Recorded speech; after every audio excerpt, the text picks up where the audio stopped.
All good? Yeah, I'm good. All right. Cool. All right. So I'm going to only do this introduction once for us. And then anybody who comes in, like say like Brody and stuff, any other guest people will introduce them. But if it should be the regulars that'll be here. Well, I won't introduce you. You'll know them. But hello, my name is Shane. Welcome to the podcast. I'm here today with my friend Charles Hello. and my friend John. Hi. This type of podcast, I'm just going to explain this once. It's a freeform podcast. I don't really know what the name is. I thought about using Universal Blade Podcast because that was our old fan dubbing group. It might be up to change from now on, but yeah. Glad to have everybody here. Glad to have the listeners watching and listening. Thank you so much. But yeah, how's everybody's weeks going so far? Started off kind of crummy, but it's kind of ended pretty good. So, That's good.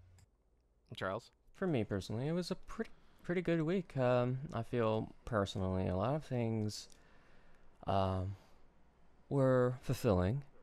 It was very satisfactory, and I honestly, it ended off with a good note. Me and some friends hung out in VR chat last night and on Saturday, and we just had a mashing time. Nice. I saw that it was like a nightclub sort of thing that you guys were doing or something? Or? Yes, sir. Yes, sir. I really gotta try. I have VR chat, but I haven't actually used it. I've only downloaded it, and every time it's like, oh, play it one day, and then I never do. Yeah, it's fun. It's interesting when you don't have VR because it's like you're moving with your mouse and keyboard like normal. But yeah, I like the models and stuff. It's a good way to talk to people, especially in these these it's COVID and all. You do feel isolated a lot, so once in a while talking with new people really is refreshing, and it's so odd because I am generally antisocial, personal reasons and all, but it's refreshing. We're you're social creatures. We need to socialize. Yeah, and only so much you can do through Discord too. Yeah, honestly, and that's why I'm such a, I guess, advocate for, talking, speaking, even if that's why I like go on our Discord channels, be like, hey guys, if you just want to hang out, being VC, please feel free to drop down. You don't really have to say anything, just having your presence there is good. It's something, right? Yeah. People akin it to saying like, "Oh yeah, I need some white noise in the background." Nah, that I feel like that's kind of degrading it a bit. I just need people to be around. Awareness. I just need to hear your sexy voice. Oh, your John. warm, smooth, and wholesome voice. I don't need you to taint my podcast so early on. In 5 minutes. At least wait a couple weeks before you start doing that. Have to break them in. Okay. But that's good to hear. John, how's your week been so far? Yeah, like I said, it started pretty crummy. I think I was telling you about my TV. So when I moved down to Austin, I ordered a TV the first week, and I was like, all right, cool. I'll order a bunch of my stuff for my bedroom first, and that way it shows up, in time. And then so everything else showed up: my bed frame, desk, bookshelf. I said desk twice, didn't I? And the TV. The TV was supposed to show up like the first week was supposed to show up on like the same day as my dresser, and then it never did. Wait till like the following Tuesday, like, oh, it got delivered, but I never got it. And then call up said name of delivery place, and then I order a replacement. The replacement also gets lost, and then I had to file a claim, and then just like. And then I think later on when I asked the guy I was buying the TV from, it's like, all right, just give me another replacement. Even though I was like, at this point, no. They're like, I think they lied to me at one point because they were like, yeah, I can't give you another replacement. It's not available. But I'm looking at the site as he's telling me this, and it's like, I don't believe you. I'm looking at it right here, and then it's like, I'll just give you your money back. And then I ended up buying from another place. I got really annoyed again because the other place, it was supposed to deliver like I think 2 days earlier, and then it ended up getting delayed. And it didn't tell me what day to deliver, and then I started getting really pissed off. And then luckily it delivered the following day, and it was all intact. But gosh, it was like 3 weeks with no TV. Jesus, what like were you ordering from something that's not like Walmart or something? You were ordering from like a... Yeah, I ordered from Walmart, and I usually have no problem with Walmart. Like I said, they everything else. I bought a microwave from them, and it showed up the same day. And how big of a TV did you buy? I bought a 50-inch TV. So somebody just stole like two 50-inch TVs? I swear, I feel like, because yeah, someone out there has my TV, the one that got delivered, and the other one, I think someone from FedEx probably is holding it hostage and just probably took it on for themselves, and like, I think I think I had a couple friends like they probably just took your TV and put it in their FedEx office and just been playing PS5 on that, and just didn't bother to like contact you about it or anything. Yeah, so it was just a pain in the ass. But yeah, now I can finally play PS4 again, console games, and hopefully start streaming again. Yeah, it was just an ordeal, guys. But yeah, I was like a fucking mess. But yeah, after that, and then other stuff happened. Like, I have a certain security class to take care of. After like, and after like when you're starting for this job, and I was gonna, and I showed up on time. Supposed to be there like at 7:30, and then the guy who's doing the class wouldn't let I show up there like I think like 3 minutes before 7:30. Again, told before, get there before 7:30. So I'm there on time. Even my coworker who's there, she can vouch for me, like, yeah, he showed up literally at 7:27, and it's like the guy's like not having it. He's not letting me explain anything. So me and some other guy, we get sent home. Remind you, I don't have a car, so. This is to walk all the way home. No, I took an Uber, man. It was $22 Uber. Jeez. That is a load of bull. I know, it was like because it's 20 something minutes away from my apartment, but like, Jesus Christ, it felt so soul crushing. I wouldn't feel that bad if it was like if I had a car and time, I would still feel bad with my time being wasted, obviously, but like. You're not paying. I mean, I guess the only thing I would worry about that the money I would have to pay would be my gas. But still, though, like and then later on, my supervisor, they're like, "Oh no, you sure?" The instructor saying you said you came late, but it's like that's not possible. My coworkers, vouch for me, like, yeah, he showed up on time. And later on, I found out she was only there for like 20 minutes and got sent home. What the fuck? So it's like, are you kidding me? Like, you literally could have had me sitting in the back corner somewhere, because it's like two sites. There's the one that we're working on, which we were told, like, yeah, you're going to be there for like half an hour at most. After the first break, just tell them that you're at the other side and they'll let you go home, and that's what happened. But yeah, it's like everyone. It made no sense. My name was also on the list, and like, oh my god, I wasn't late. But it was just so frustrating too. It's like, fuck. But I mean, I guess the good thing is my job's like, you know what. This is clearly our mistake or whatever. We'll still pay you since you technically showed up there. I mean, I would fucking hope they would. Jesus. But yeah, it was just so. At least it doesn't count against you. Yeah, that still is like one of those things. Like, fuck, man. I woke up early to get to this place. Showed up early. And then you're like, no, you didn't show up early. Fuck you. Fuck you. But it was so stupid. Yeah, the guy was like, I don't know who shot in the cereal, but like literally just like I don't know, he was not having it. I was trying to explain to him, and everything, but he just no. Like, What if you see that person again? Would you give him a nice greeting? Maybe. I don't know. I'm gonna use a nice guy. Maybe I'll be like, I feel like as I'm leaving the class, I'll be like. I was on time last time. No, something stupid. I know we started off on the extremely wrong foot here. But you suck. No, I'm joking. No, I'll be pretty polite.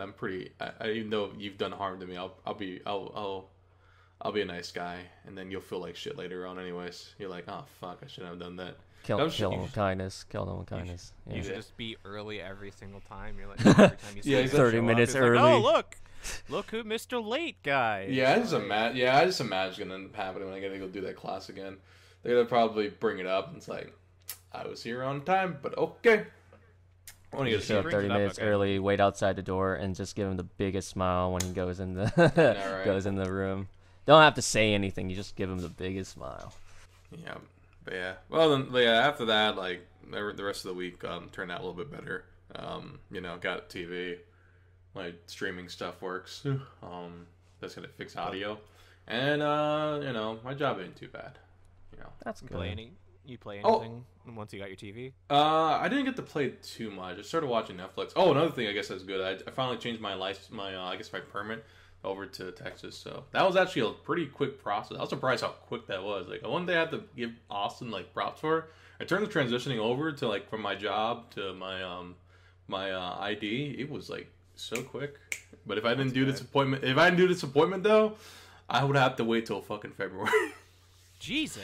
I know. So, cause like I had to go away to Georgetown. Oh god, I almost paid $30 just to get back home. It was so the $20-something and like to get over there, and it's like, oh man, this is like super far away. It's like 23 minutes away. It felt fairly far away, but like, oh my god, it was just. But yeah, like I said, the Uber driver was nice. I think my second Uber driver. I remember seeing the comments on her thing, and someone was just like. Just catcalling her on her thing, and again, like I said, it was really weird. And then she kept. I think when I was like talking about, I would usually talk about cars, like suggestions from them, and then for some reason she was really against buying like she was. I guess I'm not sure if she worked at a car place herself. I think she was trying to sway me over to buying from her place. That's what I think she was trying to do, low key. And it's like, okay. That's funny. But yeah, 'cause Interesting. yeah, like I said, I started noticing that thing, and but yeah, it's $30, almost $30 to get back home. It's like, well, I can't walk home. It's gonna be 5 hours, and I had to go to work later on too. But like I said, through this transition, people they were so nice. I'm like, oh my god, it was just so nice. That's one thing I have to give props to people in Texas. Like, I've had really good experience with people being nice, except for the instructor. But most people have been nice. Mm-hmm. Yeah, that's it for me for so far. But yeah. And you didn't play anything? I played a bit. Like I said, when I was trying to test out streaming. I played a little bit of Batman Arkham Asylum. Because actually, surprisingly enough, even though I'm a Batman fan, I actually never played in the Arkham games. I've had them for my PS4. I have so many games on my PS4. It's not even joking right now. It's just ridiculous how much I have on my PS4. Yeah, those games are pretty good, so you should definitely get into them. Yeah, that's what I was gonna use streaming to pretty much stream the games I haven't beaten yet, and stuff like that. So yeah, hopefully, like I said, everything looked great. It just the audio. I just got to play around with that. I think I also was playing Sentinels and Ghost of Tsushima, but I'm gonna probably try to finish Ghost of Tsushima on off because I was like literally half. I think I'm not halfway done, but I think I'm in the middle of the story. Yeah, probably. Are you like past the first half of the island? Yeah, I got to the middle part of the island. I Yeah, believe. you're still you're like in Because the I halfway saved point, my, basically. yeah. Yeah, I saved my, yes. And then you got 13 Sentinels too? Yeah, I got the City Sentinels. I love that game a lot. I remember, Fuck. it's a really good game. I'm not sure if you saw my status one time. It's like, oh, I think I figure out what's going on in this game.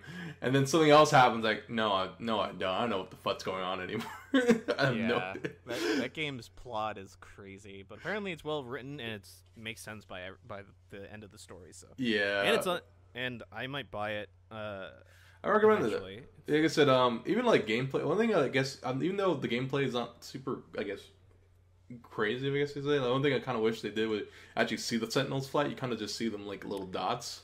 So, Yeah, it's vanillaware, so they don't get a big budget. Yeah. They've made do with what they want, and it definitely feels like they put a lot more in the money cuts. into the visual novel, like the backgrounds and the character designs, which is what the vanillaware is always known for. Yeah, because I also played Odin Sphere, and like I'm surprised they didn't do something like this where they just had the mechs like that. But again, like I said, it could be a budget issue, but still, like visually, it looks super good. Well, this is I think the CEO or the head of Vanillaware. He said he's wanted to make this game for like the last 30 years. Yeah, I remember this Like, game was like in development, not development hell, but like I know it was talked about back in I think 2013. I want to say back on the PS even Vita. before that, I think it Okay. was like early 2000s. He Damn. mentioned that he wanted to make this game, but because of budgetary reasons and limitations of software, they couldn't make it. Damn, And that now sucks. they did. And But I now mean, it's well, like, out. now it came out and it's super good. I think it got Oh, nominated for somewhere in the Game Awards, I believe. Mm-hmm. Also, the English dub was recorded all from home during the pandemic. Yeah, it's surprising. Like I remember, Really? yeah, like a lot of like big voice actors are in there. So I was like, oh, I know who's that in that. So I was like surprised to see how many like familiar voices here. I know, like in the Japanese dub, Zoro voices the main character. Ooh, Zoro from Yeah. One Piece. oh, that's surprising because the main character's like so young. I know 9S's English voice actor. Plays Ai Oh. Sekigahara. Yeah, he Oh, really? Cool. He plays the main character. I guess one of the main characters. I mean, they're all main characters. Yeah, He the just plays the one of poster boy. boys.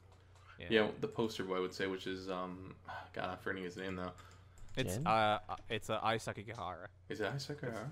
Yeah, because I saw him streaming, and he's like, Wait, is it? Gosh, now it's oh wait, no, it's he voiced one of them, but he voiced another character too. He voices two characters, which is kind of weird. They haven't interacted yet, but it's like really weird that they voices both, and then I almost forget that it's him at the same time. might just be because of story stuff. I've heard crazy shenanigans and that. Yeah, I figured those characters had to be connected somehow. Like I said, both their English voices are the same. They've only been, I think, in a handful of scenes, like small scenes from what I've seen so far. But like, damn. No, yeah, like I forgot who the like. I know Christina V's in there too. Christina Ricci is always in everything. Yeah, she's in everything. It was like, well, there she is. But yeah, like I said, like pretty like if you're not like super into the gameplay, story wise though, it looks really nice, very pretty. I was like, damn, this game is really fucking pretty. That's what that's like my first impression of it when I was like The watching. art is amazing. It's really good.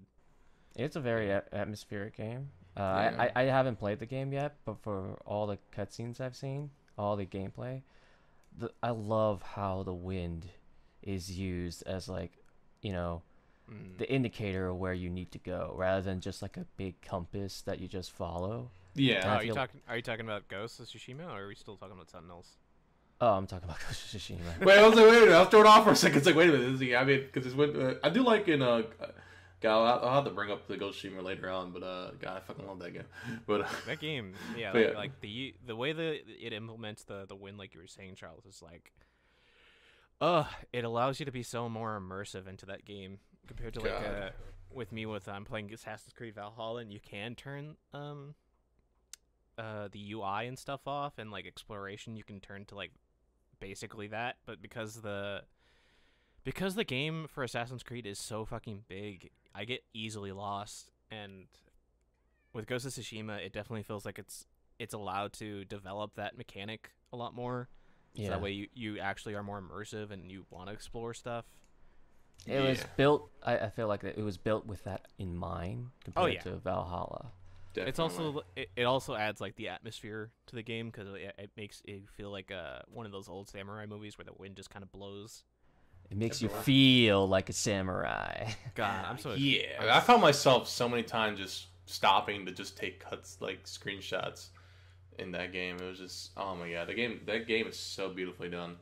I'm so excited for the sequel. I don't care how they're gonna do it, but if they have the entire same system and just improve upon it, that's perfectly fine with me. Yeah, same here. Like if they honestly can change very little to the game, I'm still would play a sequel from that game. Mhm. Like the only thing one thing I wish they could kind of do, which I doubt they're gonna do, I wish they could do like I know Musashi Matsumoto is like a big he's got to develop the twin sword style, so it would have been pretty cool if they do a sequel where you could use two swords. But Maybe. I mean, they're already in development. There was Yeah. already a job posting from Sucker Punch for a game that takes place in a Japanese, that was like, it's not Edo, but like it's just like a Japanese history Yeah, position. because Tsushima, I think it's a fictional place on the station, right? No, It's a real- Tsushima is an Tsushima's a actual real- Okay, island. okay. Yeah. So Tsushima is. Wait, so Jin. The story and the period of time and like some of the like samurai. So the time period of, like the Ghost of Tsushima, samurai Is it weren't real- using katanas at that time because they didn't exist for like another like 30 or something years. Okay. Kind So of there's the, like loose like managing of history. yeah, because I know some characters aren't obviously aren't they're based off real characters, but not like actual characters. I think I forgot the main bad guy. I think all the your allies are real people in history. I think the Khan is real. Yeah, wait, no, I think the Khan is. I think he's based off another Khan, but I think his name is different in this game. Maybe. Kinda, I believe But it's one of those two. But the invasion also only lasted like a That's month true. and a half or something. okay, yeah, it was one of the shorter invasions of the Khans, the Mongols into Japan, I think. yeah. And it's so weird because like people who know the history and are like playing this game are like, this is not happening. This is not how this goes. Yeah, but Yeah, I know, that game. And then I've heard like on PS5 when you upgrade that game is even more gorgeous and is definitely made for PS5. Oh, I definitely can't wait when I do get a PS5, which I'm still waiting till probably sometime next year. Yeah, darn scalpers. Scalpers and UI. People are now buying it stuff at and- Kohl's. Kohl's are like apparently like the hot spot to buy PS5 right now. Yeah, because they're the only ones that have it for some reason.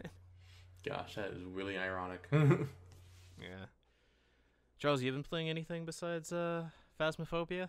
I've been playing Phasmophobia and Devil May Cry 5. I Oh, got all my health and purple orbs. I remember no. watching you stream that on Discord last night. You had like in the hundreds of thousands. I remember you were playing Red Dead Redemption 2 still, right? Or Oh, did you- no. I finished with Red Dead. I have Still finished the game. 100%ed Red Dead Redemption. Damn, I- that's I- a really good that- game though. I'm a That- huge history buff. I love learning about history and like how people lived back then. And That epilogue, right, man? yeah, that epilogue is just it's really Yeah, history has something. always been pretty cool. I'm not, I guess, a big fan of, I guess, the whole, I guess after American history starts getting, like, I guess, I don't know, like, the history before, I guess, American history always fascinated me.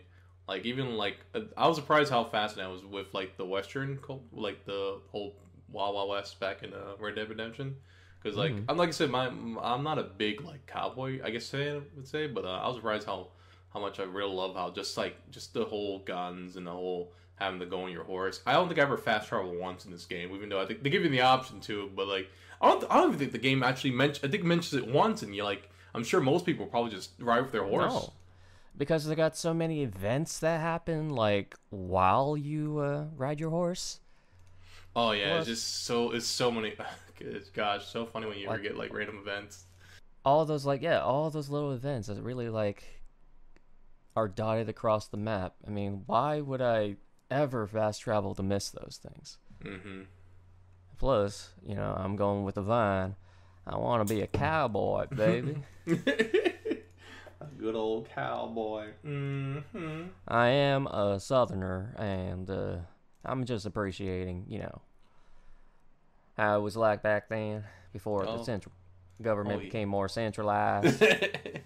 Yeah, I definitely got to finish it. I remember I was playing when I remember I think I bought it like the second or third week when it came out, and I was like so in love with it. I forgot what made me stop for a second. It was something I think going on at the time that made me had to stop. But I had to go back to it.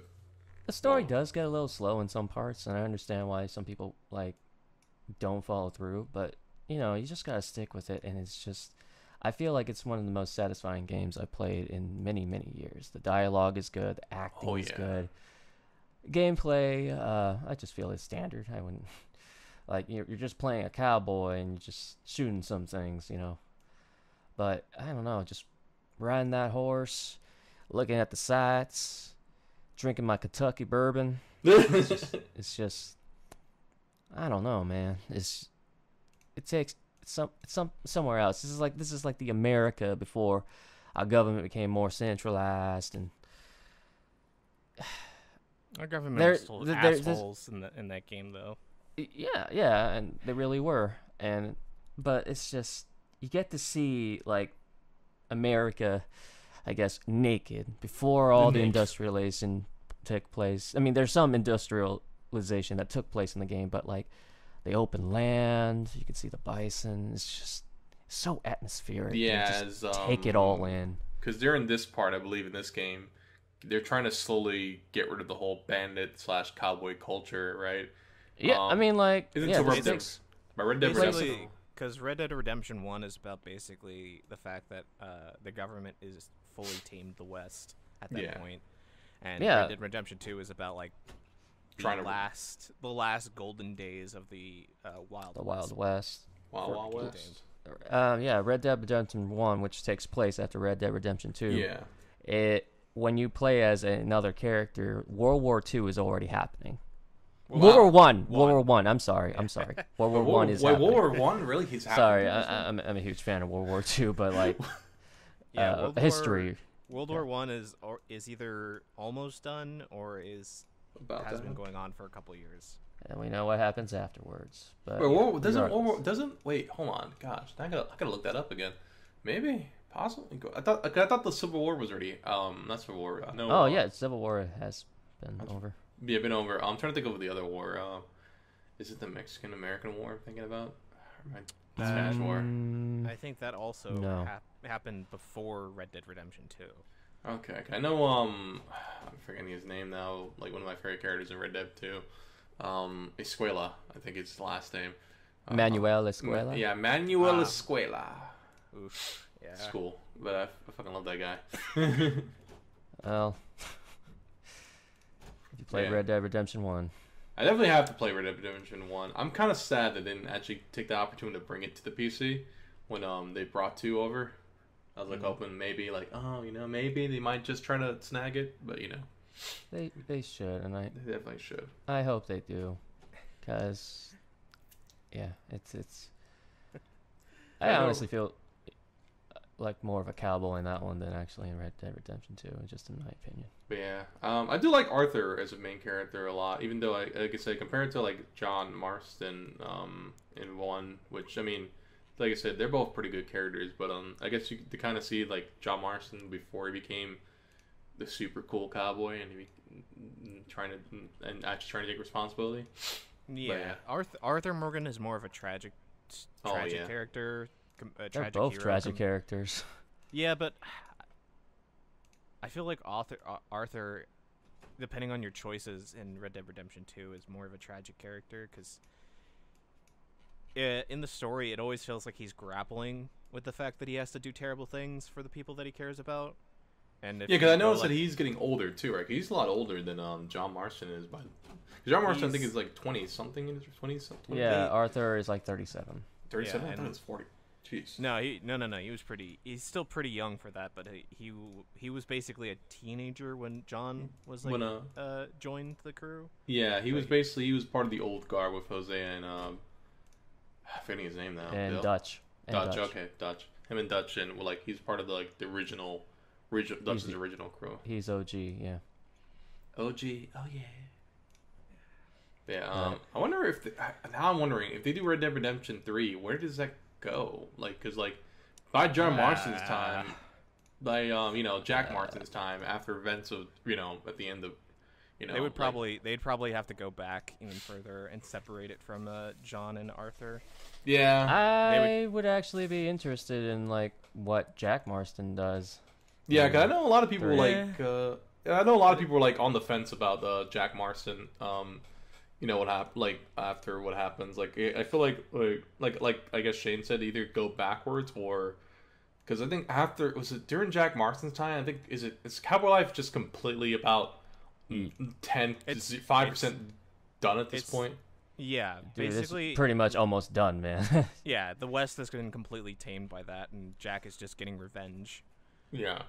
And I think Jack would just, I don't know, like he got his He would revenge just- at the end of the game, and there's not really much to do. And he after didn't that. seem like the character to be like continuing what his father did. I know that like I don't know. like I He said, did continue what his father did. well, okay, never mind. Like I can imagine, like after he killing, getting his revenge. I guess I can imagine doing, like kind of just, I guess, trying to settle down. I'm assuming after that. I mean, after that tragedy, I would assume he'd probably just be a wandering gun for hire, probably. Yeah. At that point. In that time, that's gonna be hard. Yeah, especially at that time, like you said, at the end. He has nothing, like after his revenge. Like it's one thing I'm a little bit sad. I don't think they ever mentioned it too in Red Dead Redemption 2. Correct me if I'm wrong, Charles. Did they ever mention John Marston and his wife's daughter that she passed away? I think. No, not in 2. It's only mentioned in 1. That's a little bit. I don't know. I was a little bit sad about that. Like, 'cause I remember. I know she's like. I think she dies like at 4. She dies really young. But I'm a little bit sad they don't actually mention at least one mention of it here and there in passing. They had a daughter? I don't remember that. Yeah, they have a daughter. He had a daughter. How did she die? Do we remember? It didn't say. I think the only rumor is that I think she died either not in childbirth, but I think she died like when at 4 or something like that, very young. I think it was some disease or something like that. I can't remember correctly. That would probably explain why everybody is so Jack and Emily, was it Emily? I think it's Abigail. Abigail? Was it Abigail? Abigail and Abigail John are so actively protective of Jack, which makes sense. Yeah. Okay. But yeah, like I said, I would have liked at least some mention. Like some, you don't have to say her name either. Okay, I've got her name. I think. I'm sure it was done intentionally. Rockstar is pretty good, actually. Yeah, it's probably something. Maybe that's something too painful to talk about. Yeah, I guess you. There are some things. I mean, like it's losing a daughter for Pete's sake, Yeah, especially very young. But yeah. Especially when you're in a gang like that. Mm-hmm. It's just unfortunate. That would probably also explain why Abigail probably doesn't trust the other gang members as much too, because they're basically the reason probably why that she died or something. God, I fucking hate Abigail so much. In the epilogue. Because in the epilogue, yes. Yeah, because like in the main game when you interact with her, it's like she really does like care about like Arthur and like the small group that like actually cares about those people. And then just like after the epilogue, she's such a fucking bitch to John. And I get it, like for John's character, like he's grew up as a gang member, and he's like trying to protect his family. And it's like, ugh. Dude's trying his best, like to change his life and all. And there's some things you can't escape. Like it's hard to escape from your past. At times, it's impossible. Especially when your past is covered in blood and violence.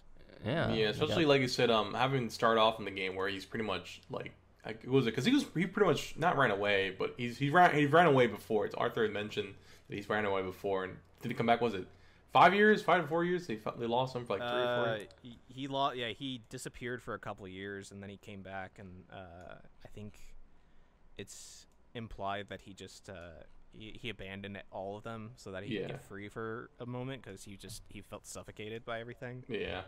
Which Arthur holds this grudge against him for a very long period of time at the beginning of the game. Yeah. But in the end, he told John, to be loyal to the things that matter, and there were bigger things outside, bigger things than the gang that really mattered. So Arthur changed his position in that. Your actual family, like your blood and kin, is more important. God, Arthur is so goddamn. If you you know the guy that actually gives you tuberculosis. It's one of his family. I know. I mean, I already know what happens in the game, so I don't have to worry about Sorry. I know it's all good. I already know what happens in the game.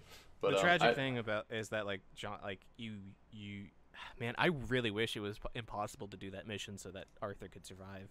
But like once Rockstar puts a hit on you, you're done. Yeah. So once Arthur develops tuberculosis, he starts having a change of heart. He stops wanting to do like all the terrible things, and if you go the hero route, he actually kicks out the person who made him do the task of forgetting his name. His name was Strauss. Strauss, yeah, the German guy. He during like the ending of his story, he goes to find all the people that he's hurt throughout the game, and the big one that I find is like the most important is he finds the family of the guy who gave him tuberculosis, and they're on the run because the husband died of tuberculosis and they have no money, and Arthur has a choice of either giving them paying off their debt or giving them more, paying off their debt and giving them more to survive. And he says, like, I don't want your forgiveness and I don't expect it, but I want to at least make up for the pain I've caused. And he gives them, like, I think like $200. And a couple $100 back in that day is a lot. Is a lot. Oh, yeah. And like, the lady looks at him and she's like, I don't forgive you for what you did, but I appreciate the attempt at bettering yourself even at the I end. do not blame them for feeling that way. No, the way that the father, how Arthur like beat up the father was absolutely terrible. In the middle of his like tuberculosis, it's it's terrible. I wouldn't forgive someone like that either. And even after like you get back from that and you can have a conversation with the girls, like Arthur fucking regrets it so much. He's like, I think he says something along the lines of like, it's not, I hate doing, like, beating up sick people for money. It doesn't feel right. It doesn't feel honorable as like compared to what like the big like heists and stuff. It doesn't feel right, and he hates it. And you know the part that makes me tear up sometimes is that you meet a nun along the way, and you know, regardless if you're religious or not, the way she just tries to change Arthur's perspective is that you should consider yourself blessed because this is the first time in your entire life where things are clear for you. You see the BS that's going on, what Dutch is making you go through, what actions he's making you take. But you have a choice now. You have the time, the limited time you have left to make things right. And that's what Arthur did. He focused on making things right. If you decide to go that route, anyway. Oh yeah, yeah. I mean, of course, I had to go I chose to go that route. Yeah, I can imagine. Yeah, I have a conscience. Well, and I can't imagine Arthur himself would. It also feels like that's the correct, like that's the direction that Rockstar was trying to go for. Like, yeah, and especially how cinematic that specific ending was. They were basically telling you better go this route. And the ending is just, it's sad, but it's beautiful. You did the right thing. Such a perfect ending. Arthur did state in one of the conversations you have in the camp on how he wants to die, and he gets it. Mm-hmm. And that's choosing for experiencing how you wanted to die. Not everyone gets that, especially in that life of crime and violence. It's like being able to lucky. Being able to choose your death, even with the circumstances that you have, is a luxury. And that the fact that he was able to get that at the end and do some right with his life, that's lucky.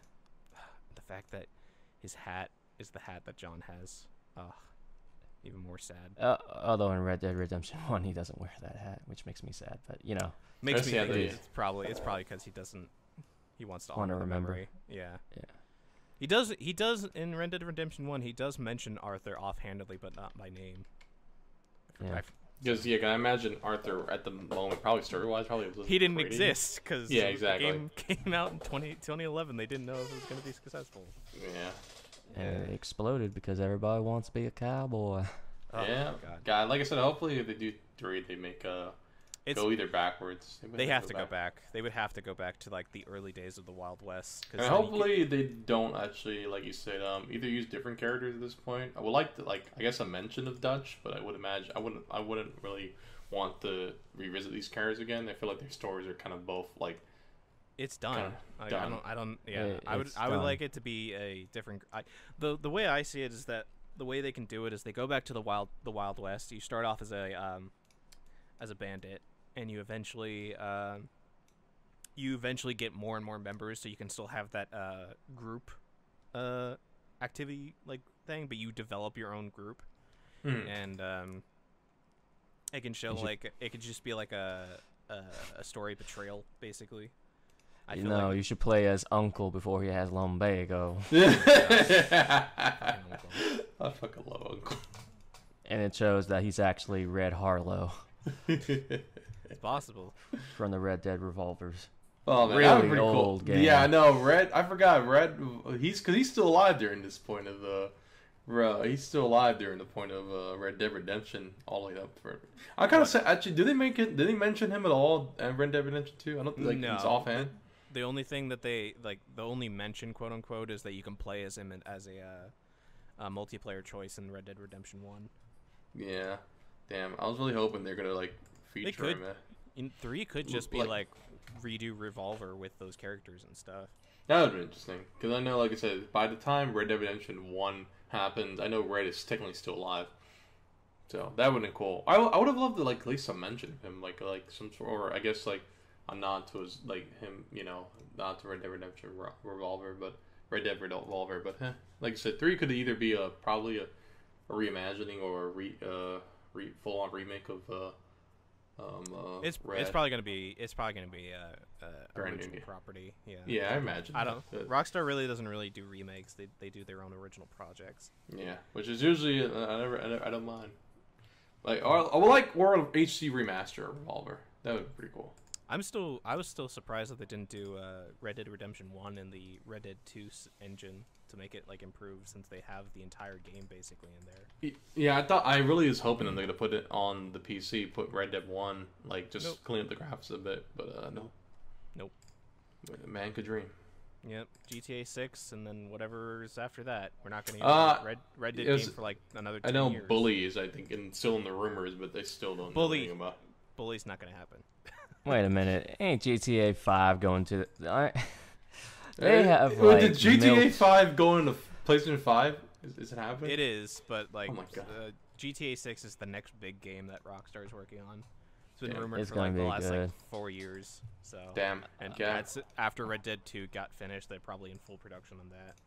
No one would be surprised. But yeah, poor Which- Bully, man. I never finished Bully, but I enjoyed what I had. I'm not one of those big people like, God, I want another Bully game. It would be nice, but it's one of the things like, if it happens, it happens. It's not going to happen, and I could tell you one clear, definitive answer for why that is. Why? Why? America shootings, school shootings every year. That would make sense. It's in bad taste. They're never going to release another Bully game. Yeah, because If they do, they would have to rework it so much that it probably wouldn't be the same. But they'll release a GTA game where you can actually shoot people, go into malls, and just... It's satire. It's not. You're not playing as a child beating up other children, and and there's no Oh, children well, in yeah, the I game. guess you're right about that, yeah. it Yeah, was because I know GTA is pretty good at not showing children. Like I don't think they even show children. I guess No, there's- there is no you children cannot in that attack... game. You cannot... in Red Dead Redemption 2, you Okay. cannot attack children yeah, at all. exactly. You have to download a mod, which I did. But, you know, It's such shit. they're not like, even children, per se. They're like teenagers. It's still garbage. It's like. At least with Assassin's Creed, you can accidentally murder civilians. Yeah, but then it desynchronized because like all your answers never kill the civilians. Like, really I don't though? know about that. Really though? Such I don't know about that. Yeah. Oh, actually, I'm kind of curious. Assassin's Creed Rogue, which I know was the Templar guy. Does killing innocent actually? I gotta actually wonder about that now. Every single Assassin's Creed hates. That's kinda lame. You Damn can't it, kill civilians. That's lame. I was like hoping like that would like break the rule. Oh well, I got a feeling when it's like I know Rogue is like one of the actually pretty good Assassin's Creed games too. It's probably because it's laws and governments that you can't show child murder. Yeah, I mean, I'm not saying I don't want to kill a kid. Gosh, no. But Plus, like a lot of gaming industry is they want people from like other countries, like China, for example, who has very strict. No skeletons. No skeletons in my game, says China. No, yeah, they have like very strict things. yeah, on their same thing with like I censorship. believe Germany, like whatever. There's like things related to World War II. They want to not to bring up that history of them like ever in their game. Like I think the Wolfenstein was really? like heavily. Yeah, for the Wolfenstein. for like up until Wolfenstein 2, Germany had a very strict no Nazi symbolism in video games. So like in Wolfenstein 1, Hitler's mustache was changed. The Nazi insignia was changed so that it didn't look like them. I think they even called him just the regime. I think in that case, they didn't Yeah, call him. they didn't call him Mein Führer. Are you kidding? Wow, it's it's really bad, man. Like they're still. I thought Germany was like they're very ashamed, like. Oh yeah, for that, but like they had like a up until what, like the early 2000s, they had an entire group dedicated to hunting Nazis. Jeez. Yeah, it's just like, wow, they're ashamed of it, but they're not as scared to admit like that happened. They like Wolfenstein. I think the New Order, like the second game, they finally loosened it up, and now you can show it. But I mean, it's still against the law in Germany to do the salute. Like if you get caught. You better be. Yeah, you get arrested for it no matter what. They're like, like I remember there would be like there was an incident where like an old man like on a diner or like a cafe or something does the salute, and cops literally they literally stop what they're doing, go over to him. He's like, "Sir, you're under arrest." I'm in danger. Yeah. Jeez. But I mean, like you said, I know their history, that history of them is like they are not proud of it. Nope. But there's still a far right movement in Germany, unfortunately, and it's been exponentially increased with the COVID, because there's like 60% of the population, or 60%, like there was like a large group of people in Berlin recently that went to go and protest the restrictions in Berlin. It's like fuck, man. If you think they're COVID, it's in America. No, they also exist in the UK. I've seen it. Like, yeah. I actually work in and I probably shouldn't say this but anyway, they showed pictures of like countries like the UK and people, protesters screaming at like the police, saying that we shouldn't be wearing masks and all. But I don't know. I don't really think that this is what the podcast should be focusing on. Right? No. We're just brought it up loosely, but yeah. Yeah. Yeah. It's just sad, Yeah, it is. Yeah. I guess going back to games. I know me, Charles, answer what game I know, and technically, even though I think what game you've been playing, Shane. What games have you been playing? I played Assassin's Creed Valhalla, and I started playing AI the Somnium Files recently, and that game is really interesting. Because it's a mystery game, visual novel kind of story, kind of game. The reason why I bought it was because my coach, Dora Fine, told me she's in it, and she is, and I bought it when it was on sale finally, and it's been fun. It's a really good mystery game because it like revolves around how do I explain this? So basically, you're you work for the Tokyo police as a special division known as, I forget what the group is, but basically your group is dedicated to hopping into the minds of serial killers and killers in general, or the victims, and trying to figure out what happened by looking into their mind, basically. And you do this by entering their dreams, their somnium. And basically, you have to figure out. You have to either correct what's going on in the dream so that it helps the person get through their trauma, or you just have to find out what is piece together stuff that explains why. Basically, their memories that lead you to that. So, like, the first thing is like you find a lady on a park, or like a theme park that was abandoned. On one of the merry-go-round horses, and she's tied to one of the horses, and her left eye is missing. When you go to investigate it, you investigate. You're like, oh, this is weird, and you then hear like a noise coming from inside the pillar of the center of the merry-go-round, and you find a young girl with an ice pick in there, and you're like, oh wow, what the fuck is this? And you find out, she's the girl that's like you're watching over as her like her guardian. and you're like, well, why is she here? And you try to figure out like the mystery between like why she was in there and like what's the connection between the two and like all that stuff. And like the mystery is that like the character you play as has amnesia from 6 years ago. Typical amnesia. And I'm like, this game reminds me of an anime, but I'll bring it up after you finish. and your own and you also are missing an eye that is replaced with a artificial eye that has like an AI inside it that helps you investigate. And so Sharingan. yeah, kind of, because it allows you to like see through like metals and stuff, and it has a personality and stuff. It's Byakugan. Byakugan and stuff. Bakugan. But like it coincides with the fact that like this is like a copycat serial killer called the Cyclops Killer, who 6 years prior was caught and was never mentioned to the media, but they found like with this copycat they take the left eye. With the original Cyclops, they took the right eye, and you have to figure out what's going on and what your connection to this is, and it's really good. I really like it. I highly recommend if you're into mysteries and stuff. Yeah, I remember I wanted to buy this game, but again, like you said, I was waiting for a sale, and wait, I don't think the sale's on anymore, but I'll check it out I don't later. think the sale is on, but yeah, definitely buy it. It's a really good mystery story. It's fully voice acted, except for like minor dialogue, inner monologue stuff. Yeah, that was really weird. I think I noticed that too. It's like, it's a little strange. Like, I'm surprised they didn't like dub that, or I guess voiced it. It's fine. It's like just him like thinking minor thoughts, like the person's like this, and then he actually says stuff. Yeah. It's really good. I really like it. I highly recommend it. But yeah, I'm streaming that, and then I'm playing Valhalla, and that game is fun, even with the frame rate and the bugs and stuff. But I like finding bugs. So that's as long as it's not game breaking, I'm perfectly fine with that. I've seen the bugs whenever I watch you stream. It's like, what the heck? It's so dumb. But yeah, I love this Assassin's Creed series.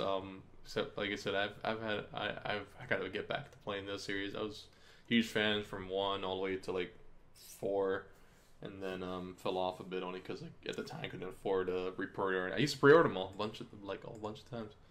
Yeah, same here. But Honestly, with Origins, Odyssey, and Valhalla, like I do like the Dark Souls-esque RPG mechanics, and Valhalla is probably the best iteration of it because they finally figured out like the best way to rework the engine and stuff. The modern day storyline after 3, I'm just gonna say 3 because Black Flag and everything past that is just nonsense after this, because it has no, like, the modern day stuff is just just a drag. It's not a drag, it's just nothing. It's not, I don't know. Yeah, it's not as interesting as I remember hearing, because I know in 4, I know you're no longer playing as Desmond, which 4 you're playing is just some random person. Yeah, random person. I think they later made an actual person. I forgot. Is it Syndicate or I think it's Origins where you're actually a character. But up until like Syndicate, you're just the same random. Random. And you're not even the same in 4, and I believe in Syndicate, and I believe in 4 Syndicate and the French one. You're technically the same. Unity. Unity. Unity. You're a random guy. You're just a random. You're not even the same guy in these 3 games either. You're just a random guy. They pick up off the street. I think. In 4, you're a developer. In Unity, you're random. You basically you're a consumer of the VR Animus thing that Abstergo's developed that gets contacted. I believe by the Bishop is also introduced in this in Unity also, the character Bishop who's like helping out the assassins. And then you are up until Syndicate. You're that same consumer technically.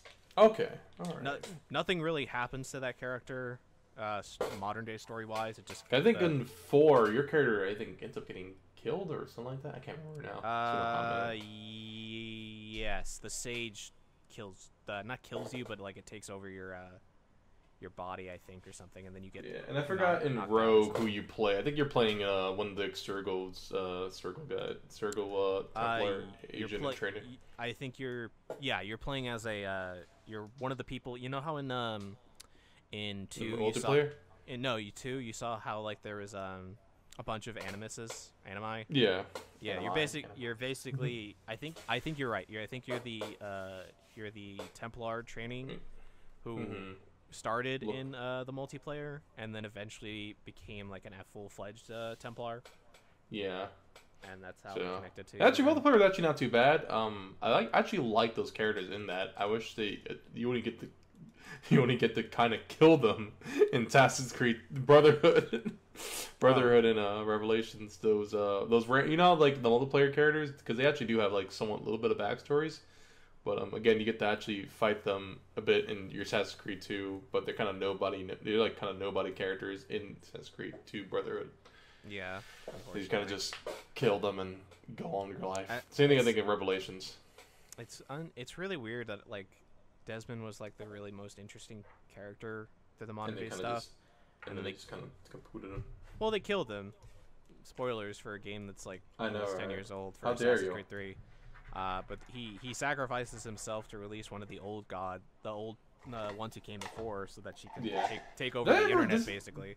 Did that ever comes back up again? Because I feel like it never did. Yes, it is. It is something that's going on in the modern day stuff, but I don't know. I don't know how it's playing into the newer games. The newer games, because Origins was technically a soft reboot. Yeah, that's what I noticed. Because cause I remember from my scenes, because I remember before, I totally forgot what ever happened to I think is it Juno, or I think Juno. Minerva? Juno. Yeah, it's okay, Juno. it's Juno. Minerva was the one that was trying to stop Juno, because Juno hates all of humanity because humanity killed her husband. Who tries to love like Desmond. Yeah, and her husband is the sage, because it was the only way that she could save him is by putting his essence into the DNA strands of humanity. So every once in a while, he'll show up as a sage, quote unquote, and that's he has a heterochromia with green eyes or something. And that's cool. But I wish they brought back Desmond in some way or form, even though I doubt they're gonna ever do that. In Valhalla, because you're working with the original crew of Sean and Rebecca, who are apparently married and are maybe looking to have a kid someday or something. Really? I never thought those characters would ever get together. Yeah, it's so weird. It was in an email that you when you go into the modern day stuff that you can check out, and he just offhand mentions that they're one day expecting a kid. That's great, but I don't know why. I guess kind of an odd couple. That is an odd couple. Like I said, there's never much interaction. I know they bicker a lot, but they never came off as characters they would get married one day. I couldn't see them as getting married. So honestly, apparently there's books and stuff that flesh them out more, because apparently there's a Desmond has a secret love child. What? Yeah. What? I got. Oh wait, no. I think I remember reading about this, because I think is this some JoJo thing where he visits Italy and then knocks up a chick or whatever? I think that's what happened. It's in New York, right? When he's in. It's during his time when he left the Assassins, and he was in New York as a bartender. Yeah, he ends up sleeping with a chick.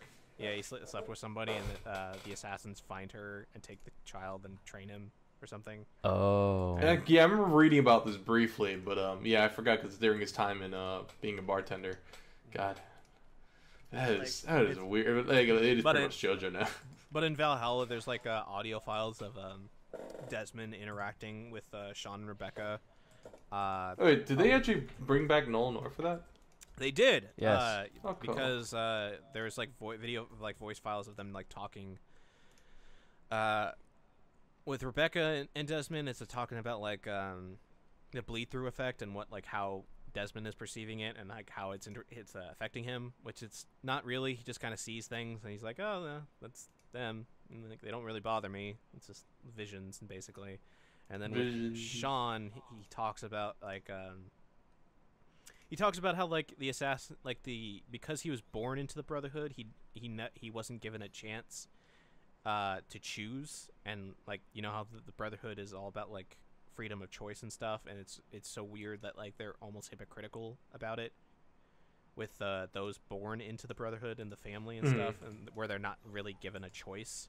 Like all he Yeah. like he reiterates the fact that all he wanted was to be given a choice to either join the Brotherhood or the Templars. Like honestly, when he says that, it brings. I remember him saying something in like either 2 or in the Ezio trilogy where he mentions like We would like to have a choice. if he had a choice, he might have actually joined the Templars at some point, but at the same time, he doesn't really know. He feels Which is funny enough. There's a character in I believe in 3, Daniel Cross, who actually is pretty much, I guess, another like he's a pretty traitor. much like a traitor. He's pretty much like what would have been Desmond if he had done that. Yeah, but except he got brainwashed. Yeah.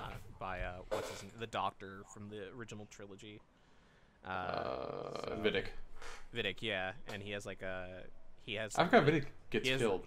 Vidic does get killed in 3, but it's up until 3. But he gets like brainwashed so bad, or not brainwashed. He gets brainwashed, and then he has like really bad bleed through effect where like he plays. He starts going crazy. He gets taken over by the Russian assassin from the side-scrolling games. Yeah. God, I wish that game actually became a modern game, but became so it's like an indie. But like it's not a really good indie title. The memory of that ancestor takes over his body and will literally start speaking through him. Yeah. So like I wish to show more of those, like more like sentience. Cause I know there was like a couple of subjects before Desmond where like I think there was that woman that was pregnant. I think the memories coming from her baby or something. I was like, oh, that actually sounds interesting. Yeah, sounds weird, but it sounds. There's also like Subject 0, which was interesting, and like I think it was in Origins, I believe, that they dive into that, where it's like the original creator of the Animus was like testing on herself and was having really bad bleed through effect. Yeah, I heard there's also another assassin that I forget her name. She ends up like biting her own tongue and basically killing herself due to the bleeding. It's in the one of the comics, but wait, before I forget, because I'm gonna forget it, honestly if I don't mention this. When you're mentioning the game you're playing, when you're mentioning how you got to go back in memories, there's an anime called ID Invaded. It sounds very similar to the premise of that game. Which anime? ID Invaded. Hey, so fun fact, my Dora is also in that as one of the side characters too. But yeah, nice. ID Invaded. Yeah, I remember that. I love that anime. It's a really good. That's a really good anime. Like it is pretty good. I wish it was a little bit longer. That's the only thing I would say. That's usually me whenever I like anime. Like, just wish it was a little bit longer. Not to like not asking for like 50 something episodes, but like just a couple more episodes. It's a self-contained story, so I feel like it's really well done because you get the mystery and stuff of the overarching story, and it has a kind of similar premise where you deal with serial killers are the only one that can investigate other serial killers and stuff. That's like some Psychopath stuff. Yeah, very similar to Psycho.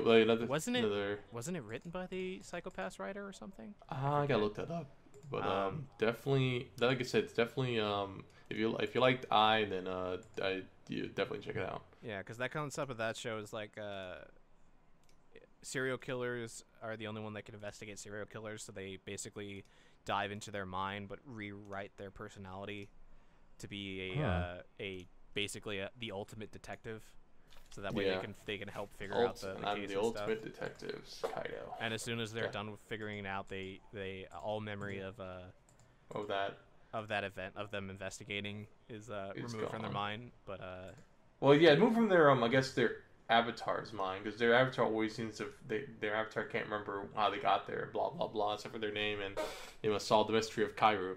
Yeah, like this one dead girl that is always is always showing up in these serial killers' brains, and it's the only way for them to realize who they are, because they don't remember who they are until they see her and what their purpose is. It's really interesting. It's on really good. It's on Hulu if people want to watch it, or if Charles you want to watch it. Like I said, really recommend it. It's really good. This is really into mystery type. It's a really good mystery. Like it has a lot of twists and turns for a short 12 episode, I think, anime. At least 12 episodes, 13 episodes. I can't remember. Something like that. Yeah, Valhalla is what I'm doing. Viking lady. You chose a female Eve. Ivor, yeah. But, yeah. I am really interested because the canonical story thing. That she's is the third option between male and female. It's based on the memory. It will either be female Ivor or male Ivor based on which one's stronger. So which doesn't really make any sense because it's based on like a DNA sample. I thought it was hinted that the female Ivor is the actual one. Female Ivor is the canonical choice, but apparently in game it's canonical that the Animus is the one who's choosing for story reasons. That's fucking weird. Again, I haven't beaten the game, so I'm assuming if I chose the Animus chooses, it will explain itself. But okay. Yeah, like I said, definitely have to look into. I know, like I'm technically behind on Assassin's Creed. I think probably will start. I probably might use that excuse to stream from beginning to then, because like I said, I don't think I think I own every Assassin's Creed except for Origins and Odyssey, the last two recent ones. Honestly, you can just start with Origins because it's a thorough line, and apparently Valhalla has like a really good cohesiveness with all the entire franchise. Apparently, by the end of the story, I know Origins is the first of the Assassin's Creed. Is it Origins or Odyssey? Origins is the origins of the Assassin's Creed Brotherhood, but also which takes place in Egypt. It was in Egypt, not in whatever Arab country. Altair. Yeah, because I think it's into that also. I know there's also another ancestor that Desmond have that takes place in Egypt, which kind of sad that which is I think it takes place several. Yeah, because if you look at him in game, he's literally just Desmond face with darker skin, Egyptian skin, hair, and voice and stuff. No, was it? His name's Aquila in Assassin's Creed. I think I'm probably butchering that name because I know the ship in 3 is named after him. Because it's the Native American. It's the name of his ancestor, and I think which is weird. Like I said, that character it's also in the comic, which and in 3, if you actually read one of the subject lines, they actually bring up that character in the subject. But again, you would never know who the heck that is unless you read the comics or looked them up. It's like, why would they bring this up? Bayek is the last direct descendant or ancestor for Desmond before you start going into Cassandra and Ivor's, because they look nothing like Desmond. Even the male Ivor and Alexandros for Odyssey, they don't look like Desmond anymore. They're just random. They're people that are associated with the assassins and the Templars and whatnot. Aquila. Yeah. So yeah, that's that game is fun. I really like the setting, the Norse setting. Yeah, it's really cool. I haven't played it. I'm just watching Shane play it. Yeah. I've been watching you play it too. Like I said, I'll usually have stream and just be lurking, watching sometimes. So yeah. But like, it's been fun. God, I love Vikings. I love the Odin and the. Yeah, I have to look into more Norse history too, because I've always been fascinated with the whole gods of like Norse history, like Thor, Odin, Loki. Has always been cool, which makes me actually realize I have to also play God of War. Yeah, you can play God of War and just kill all of them. I know. Yeah, exactly. Just kill them all. Yeah, especially since God of War 2 is probably in full development now, and it probably won't be out until I'm gonna call it. I think God of War 2 will probably come out either end of 2021, end of 2021 or summer of 2022. I feel like we're going to see a teaser or trailer next year, if anything. Probably. And then, like you said, 2022 seems like the definite date for God of War 2. I know they started development after God of War 1. Mm-hmm. So that was definitely last interesting. year? So 2019? Was it last year? It's 20. I thought it was 2018 or 2019. Was it 2018? God, I don't know anymore. Fuck. Now I have to look this up. I know it's gonna bother me, but yeah, like I said, I have to definitely play that. It's not like I said. That's usually why I was gonna start streaming again, because holy I have shit, yeah, excuses to actually 2018. fucking. So. Jeez, really? Fuck, man. I was like hoping I was wrong. Nah, I feel old. So yeah, it's possible that it might come out in 2020. But yeah, like I said, I'm gonna pretty much use streaming as my excuse to finish up all the games I haven't finished. Yeah. Besides that, I haven't really been playing much because I don't really have money to afford other games. The next game I'm probably gonna buy is Cyberpunk. And, yeah, I bought Cyberpunk for my computer, which I'm gonna hopefully build a computer by that time. Yeah. If not, good then luck I guess with that, man. I know. Yeah, good luck with that, John. My friend Cameron built. Charles, did you build yours computer? I built mine. I'm wanting to upgrade it, but I can't, Okay. thanks to all the scalpers. Oh, okay. Well, fuck. I But am very salty no wonder about you said that. they said good luck for like, oh, good luck fixing it up. Like, no, good luck getting fucking parts. Well, good luck with parts, but also like if you're building it yourself, it takes like my friend Cameron built my PC and it took him like 8 to 10 hours to put everything together. Really? Yeah. Yeah. Not that bad. Because Usually, does it take like 2 hours? Realistically, isn't it take like 2 hours, Charles? if you're it like took me like 2 hours. to like Okay, well, take the like put everything in place and stuff. Yes, the motherboard, the CPU. The I guess it all graphics depends card, if the it's your first HDD. time. But then again, I'm assuming Cameron built his own PC at one point, right? Yeah, he built his own PC too. And I he built guess. mine. Okay. Yeah, So yeah, I guess It- because I know my friend Alec is also. I'll probably ask you guys what eventually too, because I've been getting a lot of people input. I have a friend Alec who he usually helps me out with like computer stuff. So I have a list of what I wanted to buy. But I was just kind of waiting until Cyberpunk Day. I was kind of waiting until Cyber Monday to get. Yeah, that's a very smart thing to do. Oh, yeah. You should buy your parts around. Yeah, that time. I just been kind of looking at stuff here and there. I'll look again also on Black Friday to see if anything springs up. But again, I'll probably realistically wait till Cyber Monday and just buy all that stuff. Digital now, so you should be able to Yeah. find good deals. Yeah. So like I said, Yeah. I know people said like Cyber Monday is like the best time to actually buy like realistically. It depends. You should check both days. Yeah. Okay. Yeah, because I think I was gonna try to snag probably cause I know the most expensive stuff is it the power supply and the motherboard. Or is it? It's one of those. It's like it's one of these two are like super expensive. Which again, I was gonna probably put on my credit card anyway. Motherboard is the most expensive because that's the like Really? base for everything. Video card Yeah. is probably Like outside, it's outside of the video card. Like you need a good motherboard because if you don't, one, you're gonna get bottlenecked, which you don't want, and two, you need to get a good motherboard and make sure it's updated because sometimes Ryzen has released its new CPU lineup, the 5000 series, and if you don't get the right motherboard that has that doesn't have like a BIOS that is compatible with the new CPUs, you just wasted your money. Jesus Christ. Yeah. Yeah. I know because you can pretty much make a pretty good rig even like with like 2 years like say like a graphics card from like or video card 2 years ago. I'm like I clearly don't know what the fuck I'm talking about. Trust me. So please ignore me. I'm saying something wrong.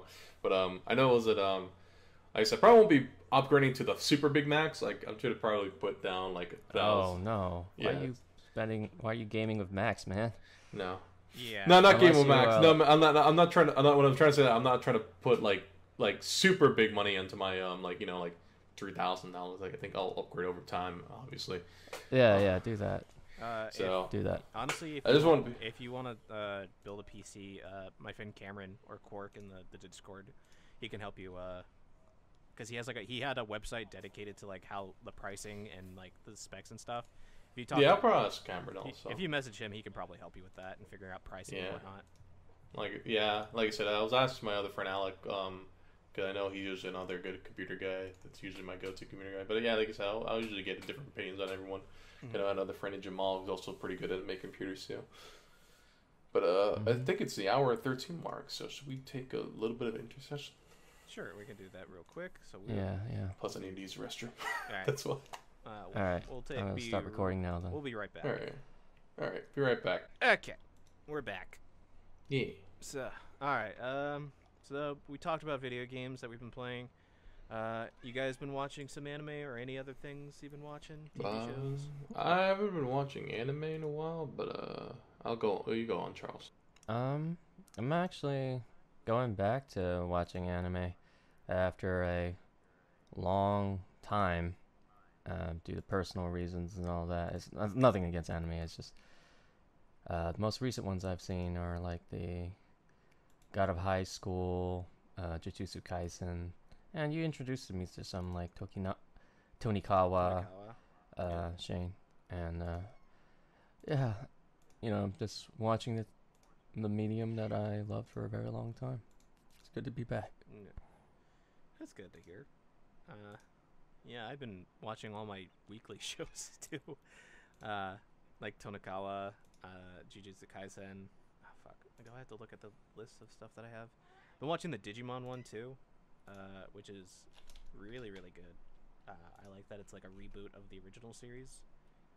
But it's like Reboot it's slash doing stuff different. reimagining, right? It's a I don't know. It's a reimagining, but it's diverging a lot.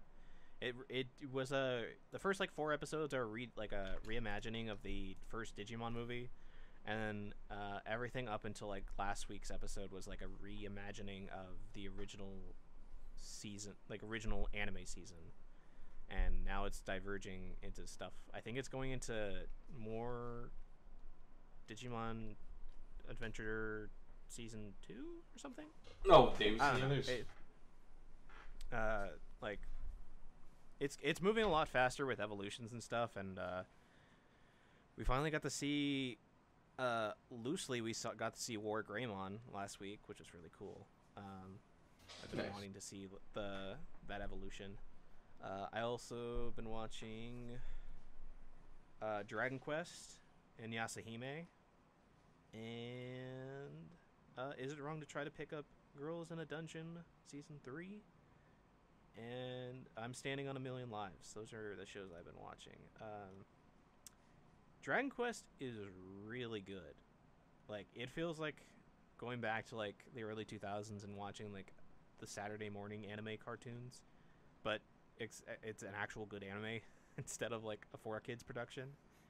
Jujutsu Kaisen is fucking it's gorgeous. I'm so invested. Mappa does some good shit. I want to go take a step back. In Dragon Quest, is this still using that DBZ style kind of thing? I mean, that's Dragon Quest in general. Yeah. That's Toriyama's art style. But Dragon Quest: The Legend of Dai is a story that wasn't touched by Toriyama, and it's supposedly it ran at the same time that Dragon Ball was going, and it's supposedly one of the greatest shonen manga stories of all time. Really? Yes, it's one of Shonen Jump's like most well loved and most best-selling series. That's interesting. I didn't know that. And yeah, it's really good. The CGI for the monsters is but there's like a fight scene in like the first 4 episodes where it has like a really cool CGI fight that blends the the traditional animation style that it's going for with the CGI, and it looks sick. It's really good. I highly recommend it if you are a fan of like Saturday morning adventure kind of cartoons, anime. Definitely, really have to good get back stuff. to anime. Was there anything else you're watching? I also watched the premiere of Onyx Equinox, which is it's the Crunchyroll original about the Aztec. Oh, okay, yeah, I remember he's seen stuff about this. Aaron Hansen's in it amongst and most of the cast is Latinx in it. I love how Aaron is in it. It's super weird. It's super weird.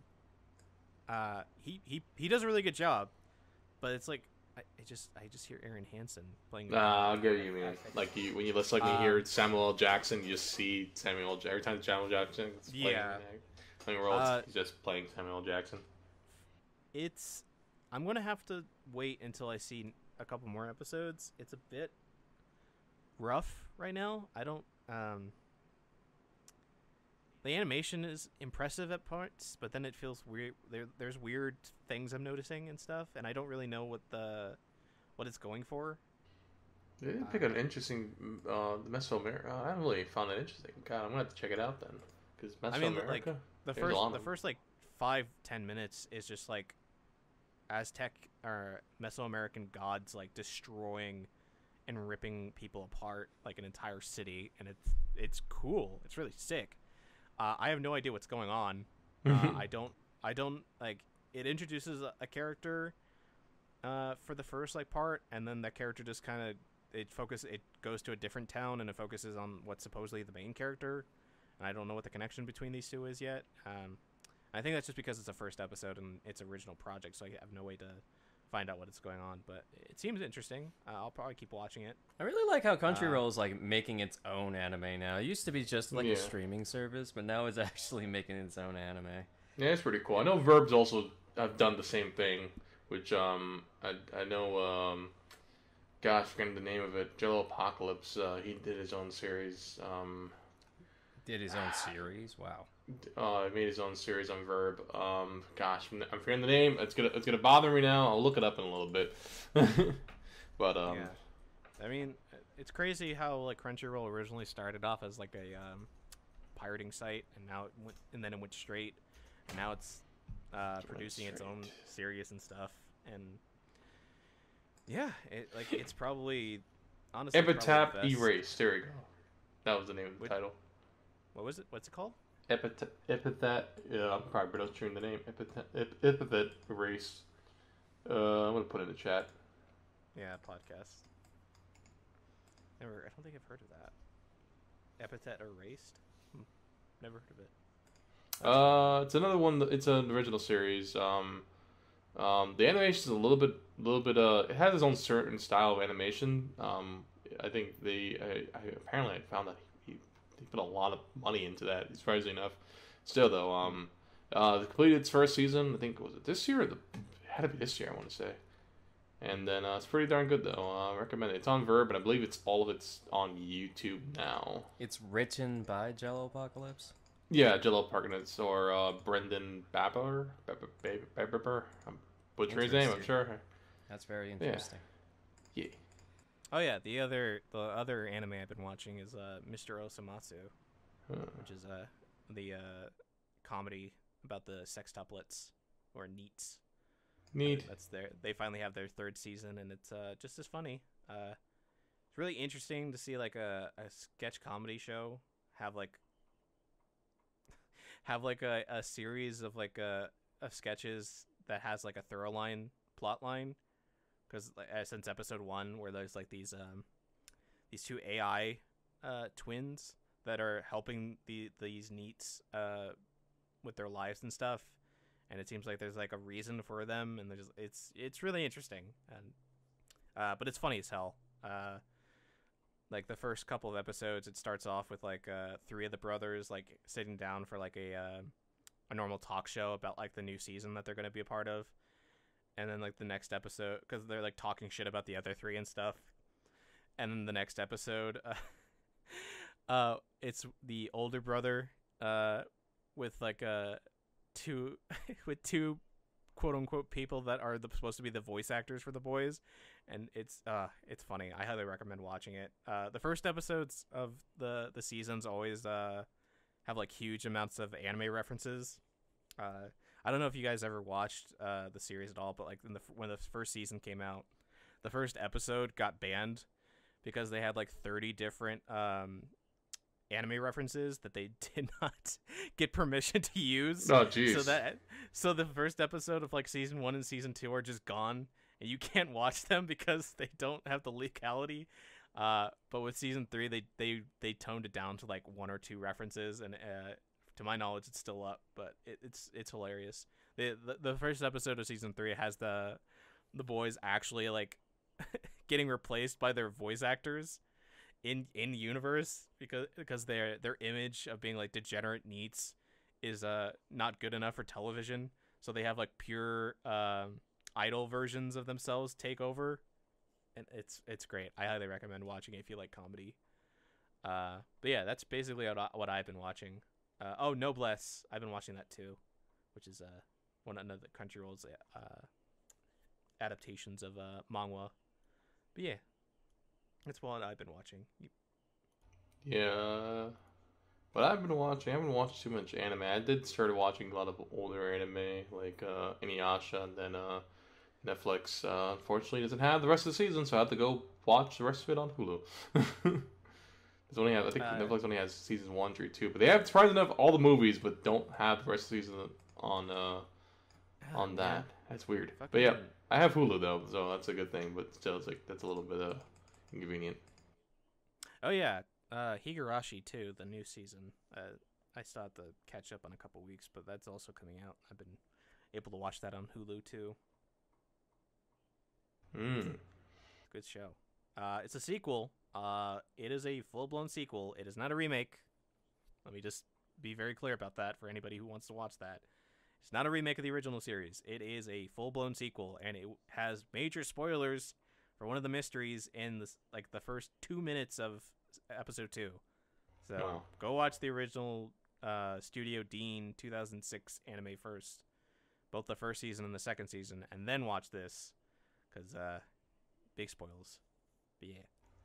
Yeah, it says that I watch mostly like TV shows. Like I know I was catching up with the Arrowverse, and though I kind of took a very long pause because I got you were watching a lot of that all at once. Yeah, I know. I was watching. Yeah, I was watching it all kind of in order because I know Arrow. You start off with Arrow, then season 1 through 2, then watching Flash. So every time I would stop the season, and then you stop, go back to the other set of the series, and like kind of watch it all together. And like then they have their big crossover episodes, so they've been kind of doing that. So I took a break after it because I know apparently I have to watch Batwoman now because it now connects. Do you have to? I thought Batwoman was a separate story. So Batwoman, Black Lightning, I know, is like a separate universe, right? But Black Lightning is a separate universe. It doesn't become a new. It doesn't connect to it till after the big crossover in Infinite Crisis. But Batwoman, there's an episode in Infinite Crisis that connects to Batwoman. Oh, god damn it! They said that both those shows were supposed to be separate universes, that they weren't going to connect. So yeah, because like in I forgot it's season 4 crossover I believe of it's the latest crossover they did the I guess latest, but the cross before Infinite Crisis, Batwoman shows up first time there, but she at this point is already Batwoman. But in the early beginning episodes of season 1 of Batwoman, she is literally about to become Batwoman.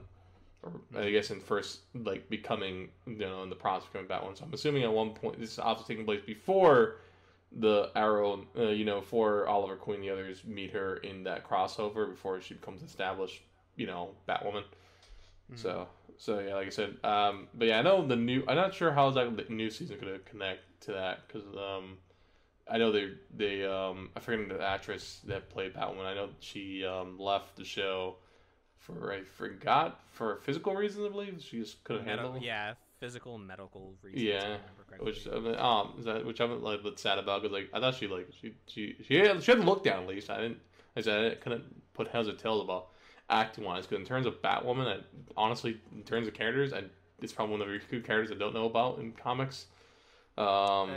She's a tragic comic book character. It's kind of unfortunate. Mostly because of she was the first. I think she was the first lesbian character in DC. Okay. And then, I know they bring that up also in this show, that she's out in the closet.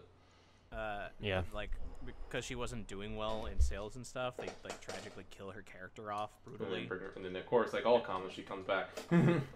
No, she was like dead for a long time, like years before she was brought back into modern syndication. And like she got like her story was like I don't know if it's the same as the TV show, but like her lover was murdered. Oh jeez. And so she had to like, that was the mystery besides of finding out where Bruce Wayne was and whatnot. And I think her story just left off on a cliffhanger, or she got murdered herself or something. I don't remember. I just know that it was like controversial for the comics, because she was like, oh, it's her first lesbian like superhero, and we just fucking murder her and kill her off. Yeah, but that's a little controversial right there. Yeah. Yeah, it's a little bit controversial. Damn. But again, I'm speaking from ignorance. I don't really know that much. I just know of that, like, generally is like, that's what I think happened, but I'm not entirely sure. So forgive me if that is not correct. Speaking of DC, I know my friend actually has another podcast with another person, and they just talk about how bad Titans is. Oh, the Titans show? Oh, boy. Apparently, it's still bad, but apparently it's got more than one season, so fuck us, right? Apparently good Batman. enough to sell. Yeah, fucking Robin saying fuck Batman. Fuck Batman. I honestly did want to watch that just to see like what the fuck was. Yeah, you know, that'd be kind of fun to watch with friends, like kind of sit down. And, I'm like, watch is that it. Dick Grayson or Jason Todd saying that? Yeah, yeah, exactly. I'm pretty sure it was Dick Grayson. Yeah, Dick Like, Grayson. Then Okay. Dick Grayson. Yeah. I know Jason Todd does show up in the show, but you know. Yeah, it's oh my god. I've heard It it's is. bad. Yeah, it's Or been, at least the first season is really bad, so maybe the second season It's after gotten better. is better. But I know Doom Patrol. I think that's one's pretty good. I've heard. I haven't watched it yet, but I've heard it got good things from that one. A lot of things are just odd with DC, but I am very excited for that Batman movie with Robert Pattinson in it. oh my Oh god. yeah, definitely. Yeah, with the I can't wait trailers. for them. I can't wait for that movie. I guess going back to shows I was watching. I was watching a show called You, which is the Netflix original, which is that was a very interesting show. Like yeah, the You. letter U or like you? You personally? YOU. So it's about this creepy stalker guy who's stalking on this girl, and I don't know, man. It just gets really weird. It gets really interesting, but it also shows like what the heck is happening right now. But it's one of those things where the main character is obviously the bad guy, like similar to the whole like how definitely how Light Yagami is clearly the bad guy here, as well as the protagonist. So. Yeah, I won't go too much in detail. Like I said, it's more interesting to watch it, if anything. But I found myself watching it, and it's like, I think it's up to season. I'm up to season 2, almost done with it. And like I said, is it basically just like a stalk, like a yeah, he slowly starts getting into her life, like slowly, like oh gosh, like I said, it's a big spoiler. I wanted to say, but like I said, he starts slowly, like literally, she walks into his bookstore and he's like, I like her. Yep, I like her, and he starts obsessing over her immediately, and not like, and this is before, like I said, this guy's even said 2 words to her. Yeah. Oh I mean, man. there are just people like that. It's just So, like I said, it's one of those weird shows where it's like, gosh, damn, and like, God, and season 2 starts really, really, ooh.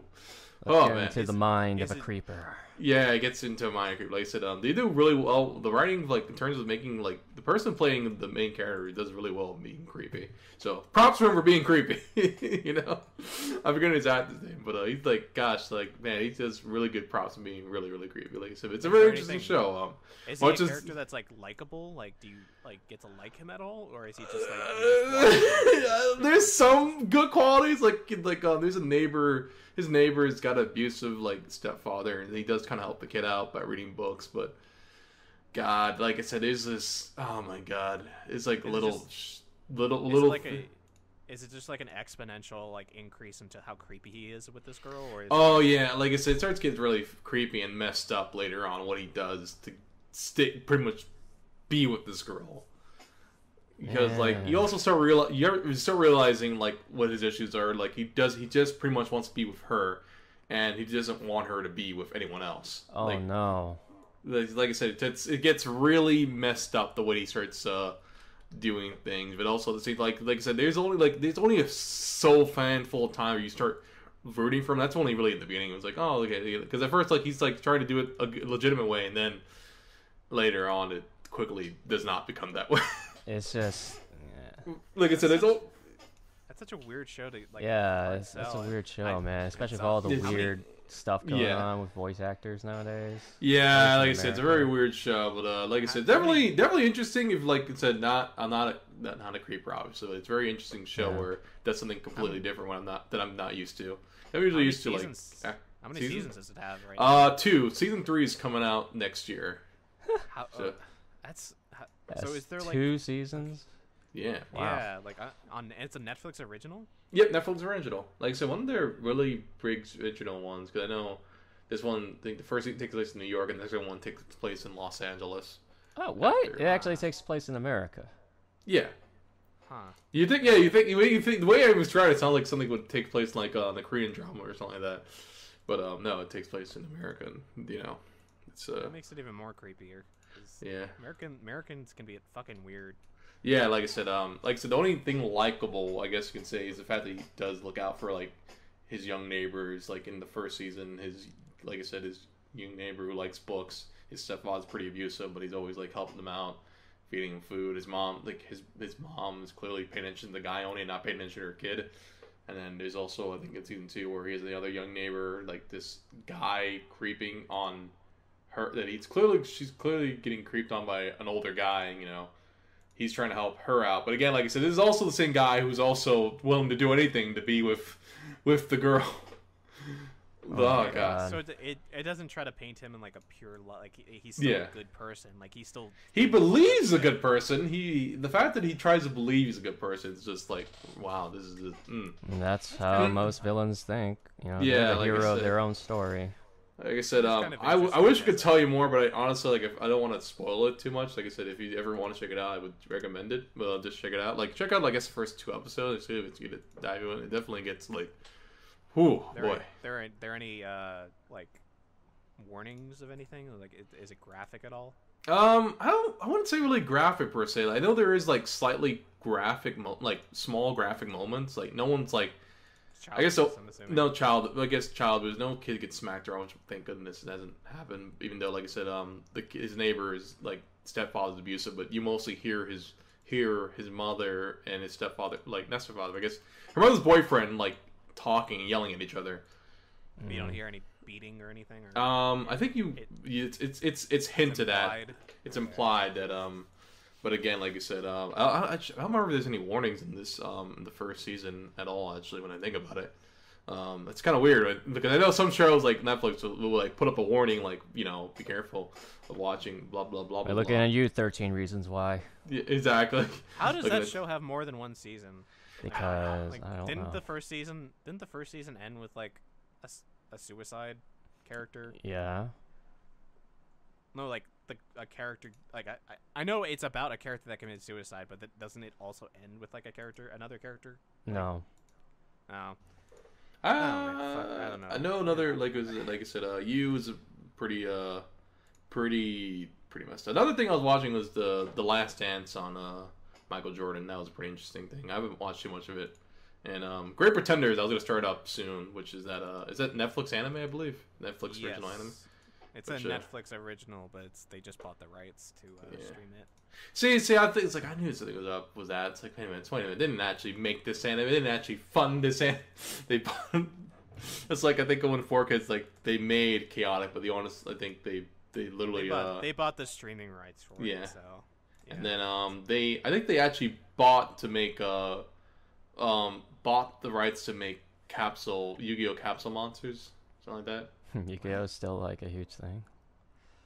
Yeah, it's super big in Japan still. That's why they have more anime coming out every year. Yeah. Other than that, Riverdale, which is I don't know how I found myself watching that show. Honestly, like season 1 started pretty good. These latest, I think I went to season 3, and like I finished season 3, and like I could see where some people. 2, which season is the one where the dad? This is the bad guy. That's season 2. Season 2, okay. I watched the first season, really liked it.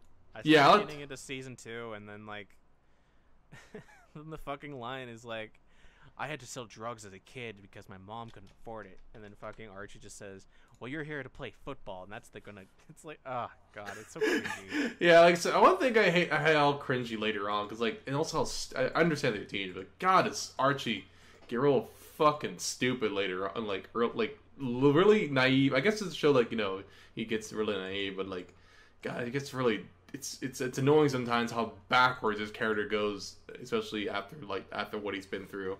But yeah, like I noticed in season 3 is like though it had its good moments, it also had some like It also connects to Sabrina, right?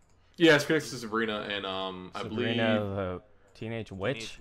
Yep. Yeah, they did a reboot of it with Netflix. With making it, they did a reboot, and I forgot the other show. It connects to that show, but I believe that show got canceled / getting picked up by Netflix. But but I've been watching a couple like bunch of Netflix shows. Was it Cole or Dylan Sprouse that is? It's Cole. Cole, okay. No, Dylan's too busy being Yuzora. Yeah, exactly. He never loses. I don't. Jughead is such a weird. Like, if you read the comics, it's a weird divergence for his story. Yeah, I know Jughead's supposed to be pretty much the comic relief, I believe, in the original comics, if not like the he just like super. hamburgers. Yeah, he loves hamburger. Which I know the whole thing, like Jughead eats everything, but he's like completely different. Where he's a big moody, I guess moody person, and like He's all about that brooding. yeah, he just broods. Like I said, I know later on he gets really good, but also I don't know. This character also takes like, like I said, I guess the whole premise is because they're teenagers, and I guess also maybe because writers later on they could know what the heck they were doing with their characters. Because like I said, like season 1's really good, season 2 gets a little. I think it's because the writers from the actual Archie comics were involved in like the first 2 seasons. Oh, okay, that makes sense then. Because the storyline from the comics where Archie becomes president is supposed to be like one of the best comic storylines for Archie, because it actually is supposed to be a continuation from the original comics, and it like shows the characters growing, and like I said, Archie becomes president of the United States and stuff, and then he ends with him getting assassinated. Jeez, oh yeah, because I know his character does die. I wonder if they're gonna probably bring that up in. Oh, they die a lot, surprisingly in the comics. There's the time where the Predator shows up. Oh jeez. And kills the town. The Xenomorph also shows up. There's a time where they turn into zombies. There's that storyline. Archie comics is weird because it's supposed to be like this wholesome like 1950s America, but then you have like storylines like that because like what else are we supposed to do? We can't not make Archie comics the same for the last like 100 years. Jeez. So. Oh my gosh. But yeah, like I said, Riverdale's weird, but I'll yeah, Riverdale. Back into it. Like I said, it's a okay show. Like I said, season 1's really good. Season 2 is okay. 3 has been, it's a little bit of hit and miss. It's basically cheesy, like teenage drama trash. Which I usually love my teenage drama trash, but this one's a little bit like I said, it's not too bad. I found myself watching season 3 all the way, so I was like, wow. Like I said, it does eventually pick up, but then later on it's like, well. I think I'll pass my teenage dramas. Yeah, like I said, if you're not into it, definitely not for the faint of heart. Like I said, like season 1, I could always say I could recommend that only because of the mystery of the mystery. I like the whole long mystery. And maybe it's because I know the other ones do technically have a mystery to it, but it's like I don't know, they don't seem as interesting as they were. Like the season 2's mystery is kind of Yeah, especially once you find out, like it's interesting in the beginning because it's like, oh, who did this, and what they do is really interesting. But then you find out what their motive and why they. Yeah. When their motive was really like made no sense. And season 3 also, that character also comes back also, and it's like, really, man, really. Great. It's like, fuck. Oh my god. No, because I think he ends. I don't remember. I guess spoiler warning. He ends up cutting his hand off to fake his death or something like that, and it's like, God. It was like really fucking strange. It's like, but why though? You didn't have to cut your hand off to do that. Gotta do it. It's just one of those weird things. Like, but why though? Oh jeez, but yeah, like I said, I gotta start watching anime again. Definitely gonna give Great Pretender a shot and watching some older and some newer animes. Yeah, Great Pretender is great. That show is fantastic. It's a little redundant. Great Pretender is great. Great Pretender, I know, right? Great. It's amazing. Then there you go. There's my slogan for the way. Yeah, there we go. Good job. It's like a Lupin the Third Studio Ghibli TV show, basically. I know. I was watching a little bit. Is it like is half of it dubbed and half of it not dubbed? Am I crazy? No. So the first episode literally sets it up that like because he's Japanese, he speaks in Japanese, but he's because he doesn't speak English very well, he gets made fun of it. So that's why like he when you're watching the English dub, the Englishman will be like, your English is horrible, but it's manageable, and he'll like thank you. It's because they decided after that point on, it's just going to be English, so that way everybody can understand. Because their accents, the Japanese actors' accents with English is like it's Japanese people speaking English, so it's always going to be like a little rough. But, yeah. Like, watching like a heist series with that is, I guess, it's like they just decided to go with like, okay, we're just going to have the English cast just speak for the rest of the series. I don't know if there is a full Japanese dub. It'd be interesting, but yeah. Like I said, I definitely definitely have to check it out. Definitely check out more. Cause like I said, I was watching for a little bit. Like, why is I think the next batch of episodes should be coming out relatively soon. Yeah, season 2 and all that. No, So. not season. It's not season 2. It's the other second core, basically. It's the second half of the season. That's weird. Wait, so they broke up? Okay. Because the first, like, up until like episode 14, that have all been aired in Japan, and they wanted to have like all the episodes come out at once so that you could binge it, and then because the next couple of episodes is like the biggest arc, it has the longest the most amount of episodes for the story.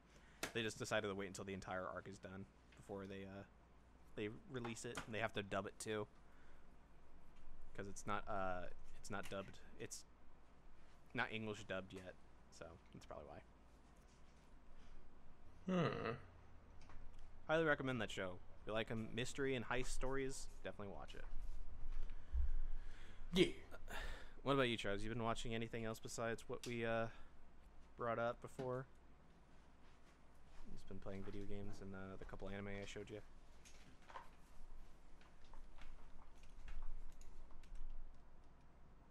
Charles? Oh, Sure. I'm sorry. My cat was like was Distracting biting one of my computer cores. I had to do the green apple spray. I'm sorry. What No what worries. happened? I was asking you if you'd watched anything besides what you brought up earlier, or if you been doing anything else. Yeah, oddly enough, I have been watching House. The House. the Doctor show. Just watching clips of it. I don't know. I like mystery. That's basically Sherlock Holmes for doctors. So yeah, I get Yeah, Basically, Sherlock yeah. Holmes. Sherlock with Pinnacle is really good. But yeah, I definitely gotta watch House. It's one of those shows that I think because it came out. I think when I was a teenager, and I was one of those guys like, oh, never mid-2000s, watch yeah. adult shows. And it's like, look, lo and behold, look at me now. What wrong thing, wrong place. Jen. Well, anyway, you know, I've been watching Black Mirror. I have been watching. I mean, I finished BoJack a few months ago, BoJack and Horseman. that was incredibly good. If you haven't watched BoJack Horseman, please do. Fantastic. Don't be. Sorry. Yeah, Don't we can be hear him. dissuaded from watching it due to the art style, or the weird animals. I mean, it is what it is. But the characters, the acting is very good. What else have I been watching? Oh, I've been watching The Good Place. I finished. Ooh. That is a really good show. Yeah, and I gotta get back into watching that. That was a really good show. I Yeah, finished same the here. last season, and it was very emotional for me. Mm-hmm. Oh. That's what a lot of people say about that last season. Yeah.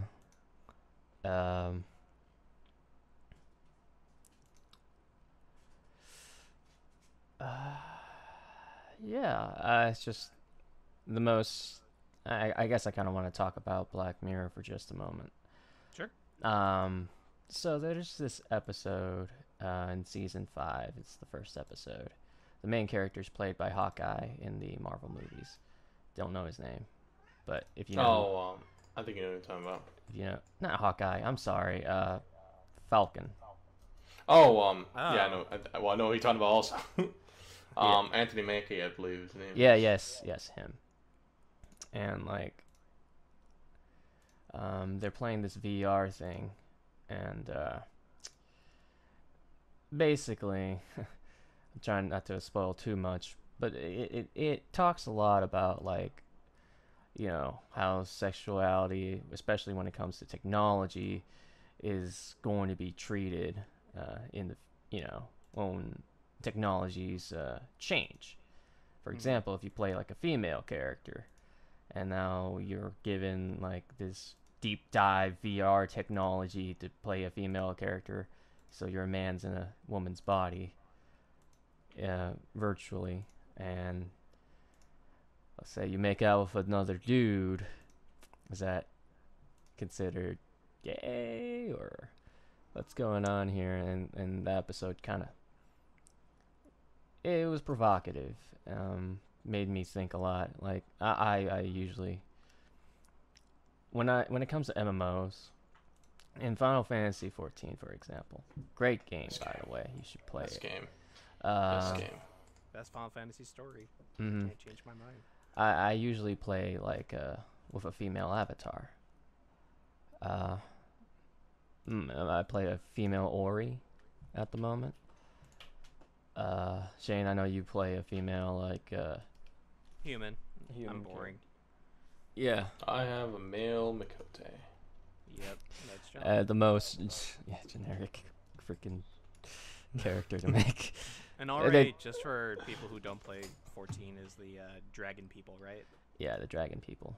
Now, why I specifically chose that was because the Nier content didn't come out a while ago, and I really wanted to cosplay as 2B because around that time I finished Nier Automata. Oh God, it's such a good game. Play it for anyone who hasn't. I have to finish it. It is an amazing game, and I'm all about that existential crisis. Anyway, I'm like, that would be interesting to play my female character, but what if I made out with like a male Mikote, for example? We go to And the that degenerate RP servers, yeah. yeah, and that male Makote was like one of my IRL friends. Is that considered? What would that be considered as? And and for the let's add like an extra balance, like what the show does. Is like your friend in IRL is like dating somebody else. Oh yeah. So like, does that consider like this relationship and that interaction like cheating? Is it cheating? Is it? Is it not? Is it gay? Is it straight? Is it nothing? Is it real? I mean, Does it I even- identify did it as a even homosexual, if you know what I mean, but like it makes you really think. Like gosh, when the internet came out and people are like acting as different people. Mm-hmm. People are like they are men. People say like they're a girl. It's just an acronym for guy in real life. It's just God. I can't. It just makes me think like, wow, in the future, man. Like, once our technologies evolve, I wonder what crazy new things people will make up. Ghost in the Shell kind of stuff, where you can just upload yourself to like a chip or the cloud, and you can just put yourself into a body of whatever you want. Yeah. I really like that about the Ghost in the Shell series, where like what was her commander, right? I haven't like- watched Ghost in the Shell. Okay, so like the like main character that's always like the lead. Major Scarlett Major- Johansson. Yeah, Scarlett Johansson. Well, the fact like it's implied that Makote, is it Makote? I think it's Makoto. Makoto. I'm gonna Kisaragi? look it up. I don't know. But like it's I believe you're implied right. because like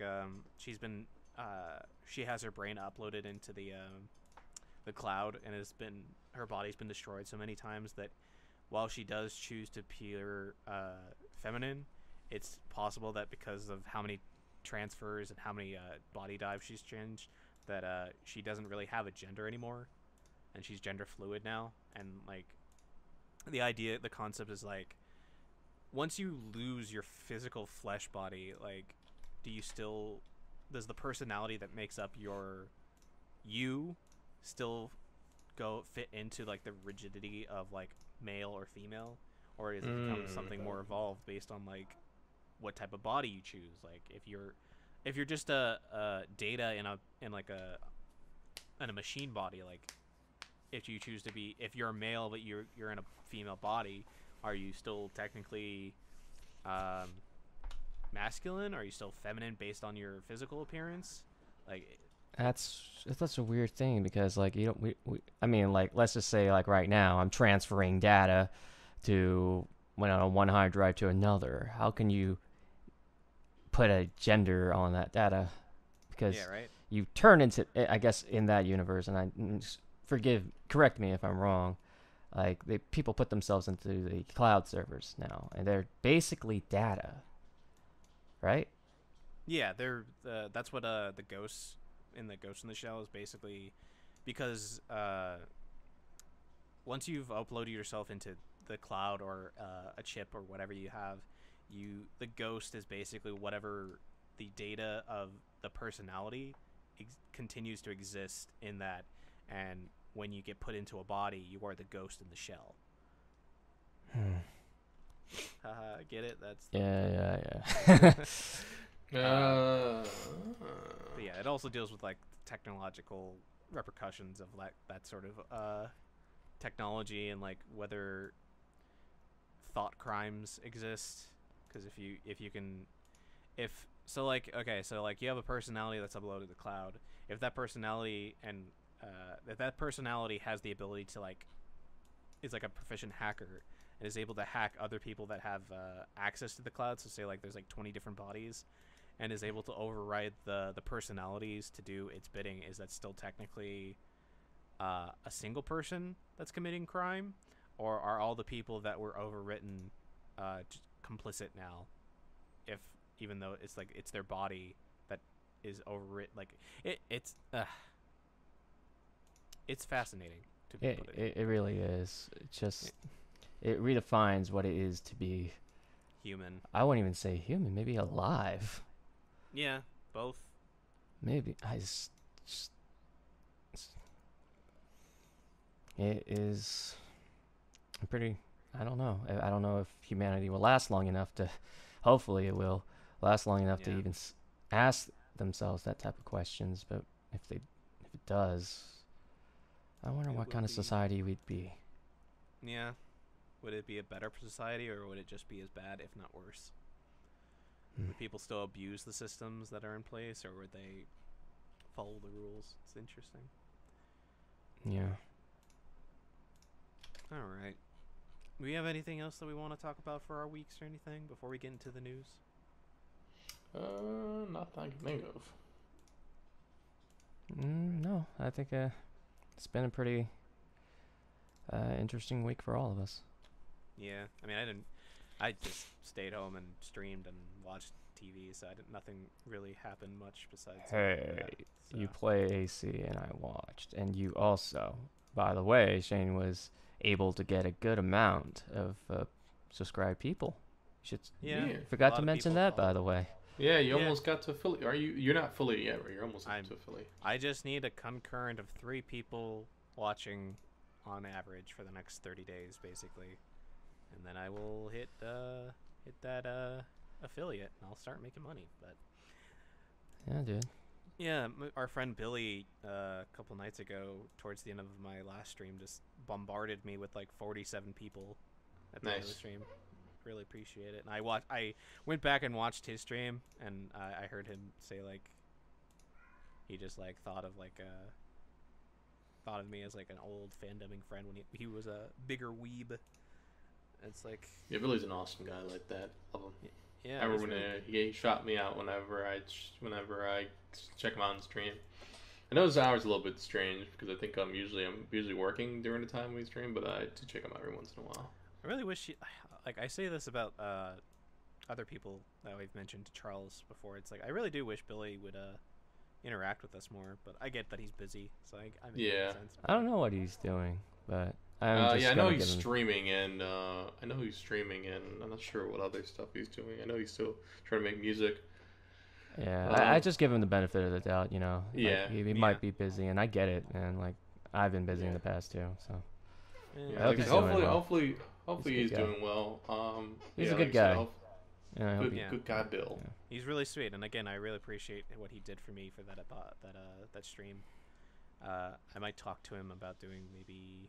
I'm gonna either talk to him or maybe Tav about doing music for the intro and outro for the this podcast, because I'd rather help our friends instead of using video game music for intros and outros. But yeah, what is this Twitch? Check out the Little Piranha. What was his name? The Little Piranha. Yep. Yeah, the Little Piranha. Billy.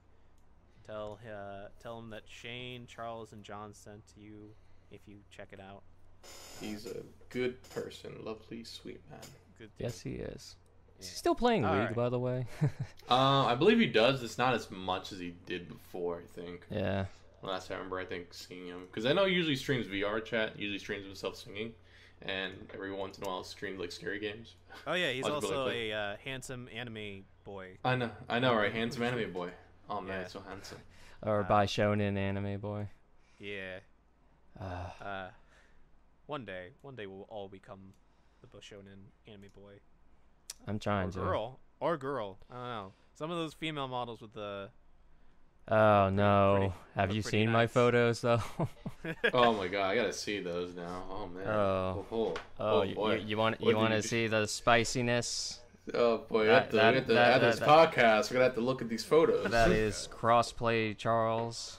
Oh, you- man. Really I delving asked- into that philosophical debate about whether. Uh, My dudes, is it gay to give your homies a kiss when you play as a female avatar? oh, All right, let's get into the news for this week. Oh, yeah. I'm sorry. No worries. Charles Whoa. starts pulling out pictures. It's like, whoa, Damn, damn, Yeah. Charles. that is a girl-ass looking girl. Shit. Damn, Charles. Yeah, it makes you Wow. really ask, like, you know. Mm. I Would you- like that's If why you it was were a such a girl, Would you huge. be gay? That's why it was so provocative for me, that one episode for Black Mirror. I'm like, I remember cross playing, and it kind of puts you in like a new perspective. Guys Yeah. checking you out, and Ah. you feel More aware of how shitty mankind is, because men. how are awful. creepy men can be sometimes, and you're like, oh Yeah. man, I'm gonna be a good boy now. I'm Gonna be a good boy. I shall protect those who need protected, because man, some dudes are really Fucking creepy. bad. Yeah. All right, on to the news. So the first news that came out this week that I was reporting is that we will not get any new Kingdom Hearts gaming news till the end of 2021 or the beginning of 2022, according to Nomura. And I'll believe it. I'm fine with that. But I'm honestly fine to have another Kingdom Hearts game, to be honest. Like, not for a while at least. Like, even though I think I've I love Kingdom Hearts, but at the same time, I'm kind of fine, taking a little bit of a break from the series. yeah, I know same here. we talked about it heavily in Brody's podcast. Check him out, the Pinwheel on YouTube. Yep. Pinwheel. Yeah. I mean, what? There's like a Kingdom Hearts game basically every couple years for the last like Yeah. 15 years. Yeah, 'cause I know Kingdom Hearts' mom, as I like to call it, MO, was it Memories of Melody? or something? Melody is a memory. Okay, we just should call it Mom. All right. So Kingdom Hearts' mom, I know it's one of the more few ones that came out a year after a big Kingdom Hearts game came out, right? I mean, Remind also came out like a year after 3, and then this came out 9 months after that, if I remember. Okay. Wait. Oh, I thought Remind came out the same year as 3. Damn, I must be Think losing so? it. I'm not entirely sure. Maybe. I know 3 came out last year, right? Am I Yeah, so crazy? then Remind came out this year in January. Okay, I was like, do I feel that old? Damn it, fucker. Fuck, it feels like 2 years since that game. I know, right? I think it came out at the beginning of last year. That's why it feels so far away. Fuck. But yeah, I'm perfectly fine with that. The next big project is going to be crazy because of the implications of what Mom and Remind and the secret movie for 3. I'm perfectly fine with that. Yeah, I definitely gotta play it, even though I'm not a big rhythm person. Like, I suck at rhythm games. Just know that like Brody said this to me, Charles, and Chris. But there's only like 20 minutes of like new story stuff. See, I probably, like I said, I'm probably gonna wait for it. If I do get it, I'm gonna probably wait for it to go on sale. Yeah. Because I feel like $60. I think a lot of people are saying the same thing. $60 is a little bit too much for that game. $60? It's $60 because it's like it has like 150 music songs and stuff from the series. But that's all music from, I guess. But like, entire that's all. franchise, so like 15, like Yeah. over like 19. I heard there years wasn't a lot of of, songs with Kingdom Hearts 3 either. Like, you didn't have Face Your Fears. A lot of people were like a little upset about that because that was a pretty good song. Well, that was a good song. It was a good song. It's alright. Super- Is a good. Was okay. All right, guys. It came out, so it was a good song. I don't know. Is a good Was song. it good? I get Is a good song. Is okay. All right. We're Now I was not trying to English. question We're it. not English teachers here. We don't- Wait, Yeah, what is okay. going on? Anyway, but yeah, I heard it wasn't in the game, and a lot of people were like a little bit bummed about it. It wasn't in the game. It's So. whatever. They added, Oh, like, it wasn't in the game. Oh, I was like, Yeah. are we just asking if it's a good song or not? No. They did. They did add. They did add Twerry songs, right? Like in Tornado, or one of the big songs from The World Ends With You is in Twister. Twister. There we go. God, I because fucking of love the- Twister. You. Because It's really interesting. because of the Dream Drop Distance. That's Yeah, Twister's felt good. I love how that's- like the world ends with you is now like in. I know that's back from Dream Drop Distance, but it's become like a part of the KH universe, and it's just crazy where KH is gonna go from here on out. Yeah, I love the characters in Ones of You. I wish that game got like not a sequel for sake. It ends pretty good on its own, but and I wish they kind of did voice acting for the like if they cause I think when they put it on the Switch, I wish they kind of did voice acting for all the actual dialogue. But that's just me, only because I actually like hearing the voices of the Ones of You characters. They all have pretty good voices, and a lot of them are like super well known voice actors. If I'm not mistaken. I know the person that voices Neku's character is the son of the guy that plays LeFou in the Beauty and the Beast. Huh? In the English dub? Yep. That's weird. Hmm. Well, that leads us into the next piece of news, which is that there is a new The World Ends With You website that has a countdown that has currently 7 hours and 44 minutes before the announcement. God, really? I wonder if it's possibly I wonder if it's gonna do due to the anime. I know the anime is also being talked about, and it's coming out, I believe, next year. Yeah, I think Which it's that's coming been- either next year or in December, if I remember correctly. Yeah, I'm a little bit sad that they switched to smartphones, only because I was like, oh, I like the whole look of the flip phones. But I believe it has to do with the fact that they're like afraid new viewers like wonder what the heck is that. Yeah, well, it's a flip phone, guys. Oh man, I feel old now. So yeah, I know, right? What They did the same thing with the new Digimon, because that took place in the 90s, but this takes the new show takes place in like modern day. So they have like yeah, I saw that too. I saw the trailer. I was like, what the fuck? What is that? What's that? Izzy What's has, that like, doing? a tablet laptop and stuff that switches between screens. No, Pull out my pager. Yeah. Oh god. But John, are you on the website right now? I'm on the website. I'm on the Kingdom Hearts Insider website. Let me see. Like, pull up the actual website. Because I want you, because you've beaten The World's End With You, right? Yep, I've beaten it. Charles, Fucking have love that game. have you also beaten? The No, game? sir, I haven't played that game, but I have been recommended to play that game I recommend many it times. definitely. So- Switch is pretty good. Switch port's is a pretty good port too.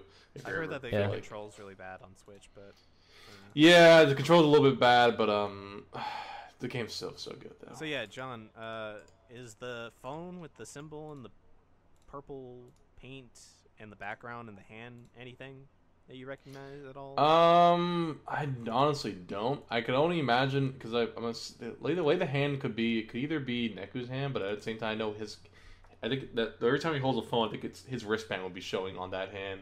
But I could be. I know in the end of One's View, I guess as a slightly spoiler warning, which isn't really a major spoiler warning, there's only a picture at the end of the new One's View. There's like a picture of a girl, and I think it could possibly be her. That could be her holding the phone. So I'm assuming could be her. Like I said, if it is Neku, I think it's usually whenever he holds the phone in the game, it's usually showing his hand that has because he has a wristband on his hand, and it usually shows that hand. If I'm not mistaken, Is and his phone's usually purple. Is the purple like paint splatter or blood splatter anything? It could possibly be indicating that someone ended up getting killed and then getting put into the I forget the Reaper's name of the game. game. The Reaper. Okay, Reaper game. I was thinking about Death Game, but no, it's Reaper game. But yeah, I think it could be a reference to that. But like I said, I think the only other hand I could think of besides Neku's and and the girl at the end of the picture at the end of the game, it could possibly be Shiki's actual self, because I guess I won't go into too much detail about that, but like I said, it could be Shiki's actual hand as opposed to her the other Shiki in quotes. I mean, does that game end pretty conclusively for like Neku? For the characters, it ends pretty conclusively for them. Like I said, for them, it ends pretty good with all the characters kind of having their slightly happy ending in the end. There's no implication like I said, of like a sequel. Yeah, no implication of a sequel. If they left it pretty open, where I guess they could go back to it, but at the same time, it looked like everything was kind of resolved at the end.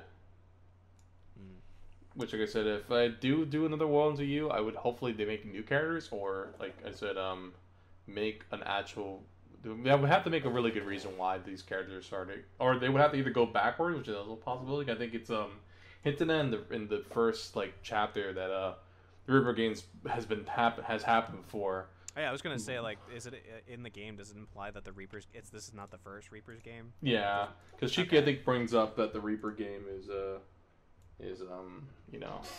Okay. Not obviously not her first. Obviously it's her first time, but it's implied that she knows about it somehow, which is kind of weird. I'm not sure if they scrape it under the rug later on, like mistranslation, but I'm pretty sure it's an hint that it's happened before. Well, I guess we'll find out in about 7-8 hours from now, and we'll talk about it next week for the podcast. But it seems interesting. I'm excited for the anime and whatever this is, because if Nomura is involved with it, I'm sure it'll be stylish gameplay. Yeah. I don't know what they're gonna do. But Wait, is he involved with the storyline? Yeah. Oh no. No, it'll probably be its own like story. It probably won't connect to Kingdom Hearts at all. Yeah, I'm sure it's like that's what you think. Suddenly, there's like a small. I mean, I wouldn't mind like little nods to it. I know there is little nod. I don't think it's an actual nod to Worlds U. I think Worlds U came out at a time where I think Kingdom Hearts 2 had just came out, or it came out after. I can't remember. Yes. Because I know there isn't. I don't think there's a mention. There's no little Easter eggs of Kingdom Hearts, but I know there is Tetsuya Nomura actually in the game 2007. as a character.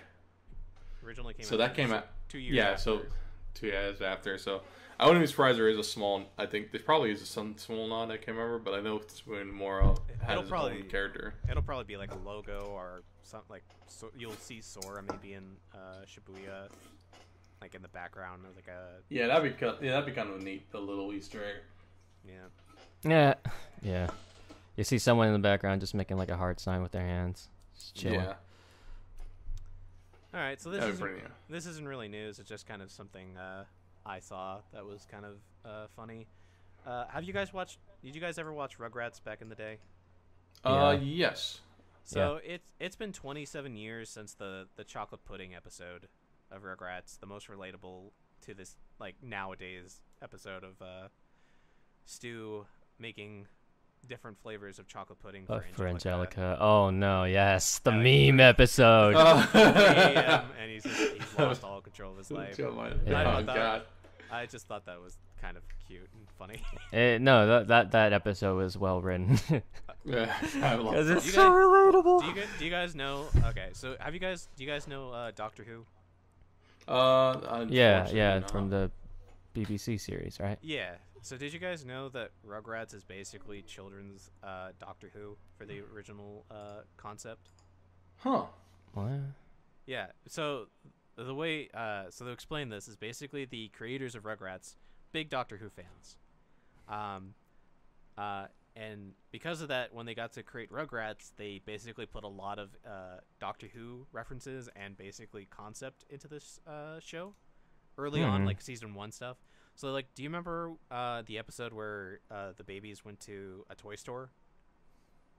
Like, even not really. Okay, so they went to a toy store, and if on one of the shelves is like a Dalek, like just a straight up Dalek from Doctor Who on the shelf. Also, Tommy, what is Tommy like? What is his tool of choice that he constantly uses? Like, what screwdriver? His screwdriver. What is the tool that the Doctor is always famously known for? If you know about it. A little pen thing or whatever. a sonic screwdriver that opens any door. And what does Tommy use that screwdriver for? To open any door. And I'm not well versed of the Doctor Who universe. I just know of Doctor same Who. here. I'm not a basically like it's unfortunately, I'm not. like the first season was like a big like nod to Doctor Who, and it's because they basically Tommy is the Doctor in this, where he has like great adventures and he uses his screwdriver to go on great adventures and stuff. So that's that. Yeah, it's a cool that's cute. I didn't know that. It's a real cool thing. But yeah, that episode, oh boy, more love relevant to us adults than ever. Yeah, because I lost control of my life. No. Oh my god. So yeah. So this isn't really like a story or anything. It's just kind of a something I've noticed after like the couple days that happened.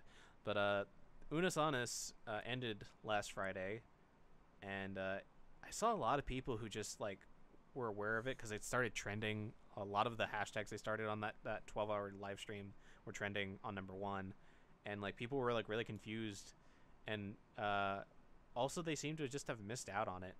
And I was one of those people that missed out on it. I actually What is that? didn't see it at all. So you guys know, I lived under a rock apparently because I never knew he made this channel. It was a channel that Markiplier and Oh yeah, sorry, I know what it is now. Like Yeah. Markiplier and this other dude. Like Crank Gameplays created that they would make videos every day for an entire year and then delete the channel. And they did it. They made the video every single day for an entire year, and they deleted the channel. And so that's why like the title of the video is like, oh, it ends now. I'm like, Markiplier, are you not making YouTube videos anymore? No. That's what I was confused about too. I thought he was done with YouTube, but then it turns out they're just channel. done with the channel. And I never saw a single video from this channel, and now I never will. And you can't, because they specifically said that they will go after people who will do uploads and re-uploads of it. Damn, man. But yeah, I don't know what was the content about anyway. Like, that's funny. It was just honestly, it was just Mark and Ethan coming up with ideas and just doing weird videos. Like the first video they ever did was making breakfast with sex toys. Oh jeez. Mark, what are you doing, my dude? It's just like You're weird stuff so like that. wholesome, but now you do this. It's fun. It's like it's some funny shit. There's like also like a quote unquote overarching story with like the character, like the character, because it is Mark and Ethan playing Unus and Annus as characters, and they had like an entire, that's cool because Unus and Annus 1 year. Mm-hmm. And like there was like a lot of times where like the two characters would seemingly die in a video and then be perfectly fine in the next. And it's like a Rick and Morty existential crisis kind of thing going on. One of the editors that they hired was a former editor for MatPat, and so he would put little tiny like details and like messages in the videos and stuff to like add like a little bit more of lore to the story, even though there wasn't any. But that's just a theory. Yeah, it was really cool. There was like some funny shit. Like there was a lot of good memes that came out of that channel, and now it's just all gone. It's the memories. All of it gone. I'm sad I kind of missed out on it. Yeah, I'm kind of sad too. Even though I'm I guess not as big as a Markiplier fan as I used to as when I was like back in the day. But I still watch stuff here, and I haven't watched stuff in a hot minute. But I just watch stuff a lot more. But like I said, I'm kind of sad I actually didn't get to see. He did a kind of Unus Annus video recently with the flashlights, where he just bought like different. He just bought a different like flashlights of different quality and just reviewed them in a dark room. And it's like, Mark, what are you making? What are you doing? Is he going mad now? Is he going mental? But yeah, Mark, you've made so much money, and then what do you do with it? Like with Halloween, they went to they rented out like a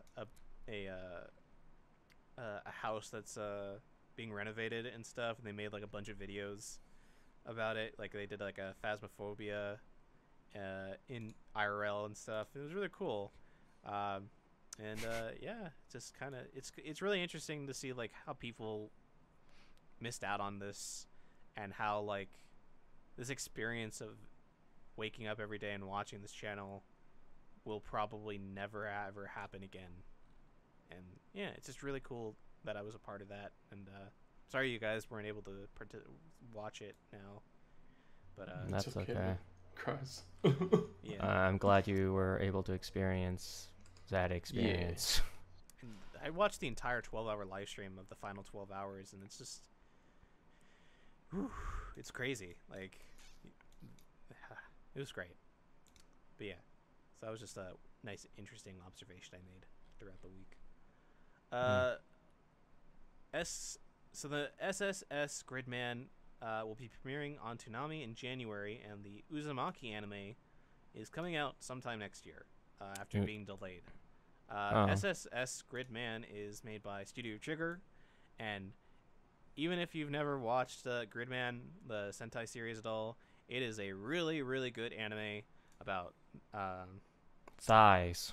thighs, just fucking thick ass thighs, and Oh yeah. giant monster fights, and yeah, I'm excited to watch that.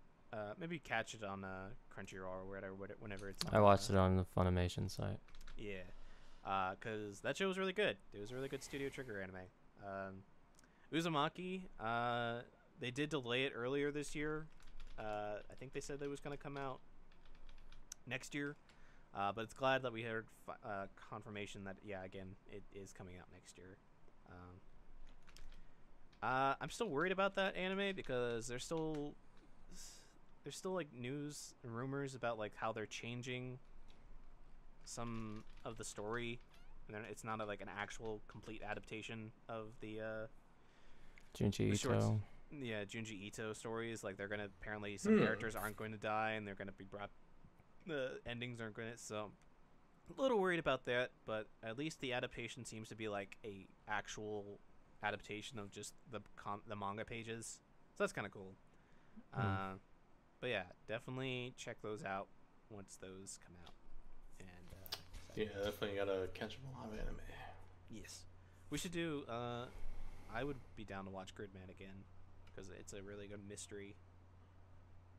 With the monster kaiju and thighs. Yeah, definitely have to check out some more anime with you guys. I remember we watched those. Burn the Witch, Burn the Witch, by yeah. Witch.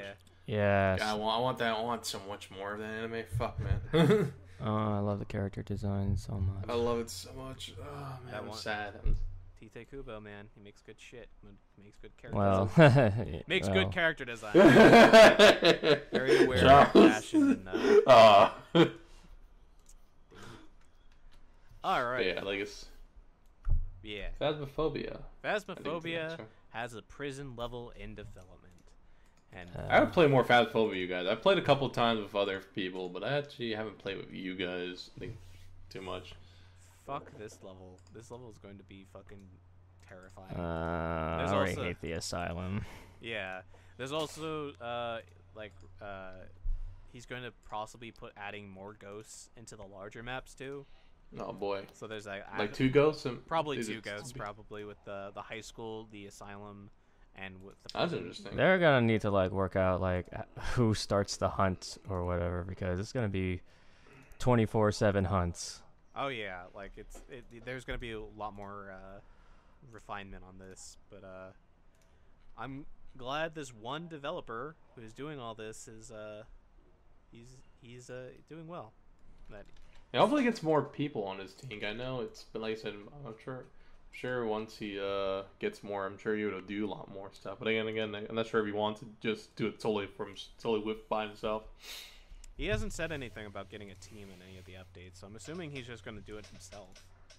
Because I guess he's made so much money in like the first like Yeah, I guess month of the but game being out that like he's basically going into full production by himself. So Yeah, I guess you don't have to worry about paying anyone to yeah, but he's also like a brand new developer. He's never made anything before with Unity, and so he has to learn how to do all this stuff too, which is Yeah, so I guess directing it would be a bit of a challenge for him because, like I said, it's only just him. yeah. It doesn't help that COVID is the big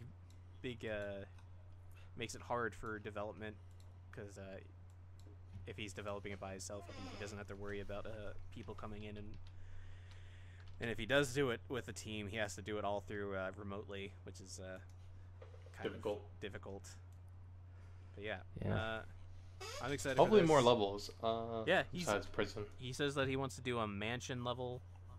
Oh, that'd be interesting. That'd be kind of a nod. I wonder if that's a nod to Resident Evil. Oh, probably. Please. I think mansion. And there's like one other thing that he wanted to do level wise. But he also Was there a hospital at one point? No, the asylum. I guess it sounded like a hospital. I guess kind of. Oh no, he did want to do a hospital. Yeah, that was right. Oh, I wonder if that's gonna be a reference to Silent Hill then. I know, or Maybe. I mean, he's already adding new models for the ghost and stuff. They freak me out. But it should be interesting to see where this goes, and like, I'm curious to see what this game looks like a year from now. How same reworked here. it is. Like, You can already see like some of like graphical improvements like as time goes on. With and the game. the EMF and the spirit box getting reworked so that the EMF thing is not nearly as high pitched, and it's like a little bit more matte and clear to see the 5 lights go off, and the spirit box. Fucking, I'm so glad that the word that the ghost speaks is just on the box now. Some of the words the ghosts say like don't even sound like what's actually said. Yeah. Yeah. Might be because it's a mixture of voice to text and maybe actors, possibly. I don't know. I imagine since he's maybe it's just him. Cause I know what's his name, like the guy that was it Freddy Faz, Fridays and Freddy. He did all the voice acting for the most part up until I think the last few games. I think he did 1 and 2, and then he was able to hire some more people. Because I know he was the phone guy in the first game. Yeah, in the second game. I think he's also re-recordings of in the third game. I can't remember if that was the case. Was there recordings in Phone Guy of third game? Think so, yeah. I think the third game is where he started getting actors, though, because he has a huge following. Well, he has a huge following. He makes a shit ton of money, so he can afford it. Yeah. But yeah, I don't know. It'll be interesting to see Phasmophobia in here. Yeah. I can sure definitely see that game actually like going Being- far. Horror games, man. Horror games can like last. Oh yeah, especially Yeah. a multiplayer one. That game will be. Yeah. That game will blow up again next Halloween. Trust me. Mm-hmm. I still love playing that game. Yeah, I know. Charles, level 200. Jesus. Yeah, and I ask people to play with me every day. So like, you know, I'll be your sugar daddy because I have so much money. I'm like, play with me. Yeah. I can't believe I keep dying. I don't know, man. You're just not lucky. I guess. I luckily have not died once yet. You I also son of haven't a played bitch. too much. How dare you? All right. Another game that we all love. New Among Us map teased, and maybe the map will be announced at the Game Awards as well as something else. Oh, Good for yeah, him. I see. Yeah, I'm like, I fucking love Among Us. I love all these like multiplayer, you know, these very social things, and you know, it's one of the good things that came out of like 2020 and COVID. It's just like, all right, we can't really physically be next to each other, so let's play video games that still require, you know, us being social and getting together to find out who is the betrayer. Yeah. Yes. Yeah. I think when I seen the preview of the map, it's I think a reference to Henry Stickmin. Oh yeah, Henry no, Stickmin it's series. absolutely a reference to Henry Stickmin, the other game. Plus, you also get that skin. What's his I'm name? sorry. What is that really? How is that significant? It's made by the same developers of the Henry Stickmin Flash games / trilogy bundle. Yeah, the Among Us game is littered with a bunch of references to their past game. This and I think the what you call it, Dig to China. Yeah, like in the trash cans, there's like a bunch of references, like the button, the diamond, and stuff that you see in the trash is all references to Henry Stickmin. Okay. But yeah, the reason why I say like it might just be more than the map because of their tweet that they tweeted is that they keep an eye out for the Game Awards. Yeah, December 10th. Yeah, it's like it's Getting real suspicious over here. yeah. So good, another big map hopefully. I'm excited for that because the 3 maps are great. The first one and the third one are probably the best map. The second one's kind of eh. Yeah, second one's kind of but Too- I like. too- I guess too the fact that small, you personally. too small. Like I said, if it just expanded just a little bit more, but I guess the whole thing is that you don't. I guess the great thing about it, you can vent any event you grab, you can go anywhere for each event. Mm-hmm. It's the only plus side. Which, gosh, now I'm just thinking about the other day's game where Brian didn't catch on that I vented. Yeah. Oh man, that was funny. There's also Oh think yeah, it's that- and I that was vouched me for and you Ch- that game. Yeah, Charles vouched for you. Yeah, we did really good. I only vouched for you because Laura was like, yeah, I saw, and then I added towards that, and I was like, Yeah. now he's never gonna be sus. Yeah, and then Charles and Bernie's like, yeah, I don't think I'll spend them anymore. It's like, okay, but yeah, I literally, oh man, I gotta watch that stream of yours again, Shane. Oh my god, I gotta clip some stuff too. Yeah. I wish I could clip a lot more stuff because there's a couple stuff like, oh man, I wish I could clip the entire thing instead of clipping like a small part of it. I can But probably that's only make down. you like an editor as well as mod, so you can do that. So you can go into the channel. All right, cool. That'd be cool. But yeah, I was like, found myself just watching and just laugh my ass off after the game. Yeah, I saw that you clipped the last session where me and Brody killed somebody. You walked in. Yeah, and then the fact that you guys got away with that, it's like, are you fucking kidding me? It's because I waited for you and Brody to talk, so that way I can figure out how to. But the best fact respond. that no one else questioned, like Shade's, like, oh no, yeah, so John's a posture buddy jumped into the net, and no one, the way Shade's explained it, didn't actually sound legitimate on my end, but everyone else like, okay, vote. Laura It's and I like, are are you? Witch hunt, witch hunt. Which shot? And then Chris, even if Chris didn't vote, it wouldn't matter. You guys all voted. I mean, for me. it's not nearly as bad as the game I had a couple nights ago on my friend Brian's stream, where like somebody was just being a agent of chaos and just not doing their tasks. And, Oh, man, like that's, griefing? That's not good. well, That's not good at all. griefing, or they were just like messing with us, and it's just like we were running out of like meetings and we were all sticking together, and it's just like one person who didn't do his tasks. And so, That's that's I- not cool. I was losing my That's fucking not mind good. in that stream, but yeah. God. But yeah, I love Among Us. Always down to play some more. Oh man, that So game's so fun. many good memes and animations and stuff coming out of that. There was I also, love seeing like Charlie Critical's like videos of Among Us. I love the game logics videos. Oh man, so All good. the great things that came from Among Us, AOC like playing Among Us with like all the Twitch players Yeah. and congressmen. I did also. Oh see, yeah, AOC's. I gotta watch that stream of it. A stream of hers.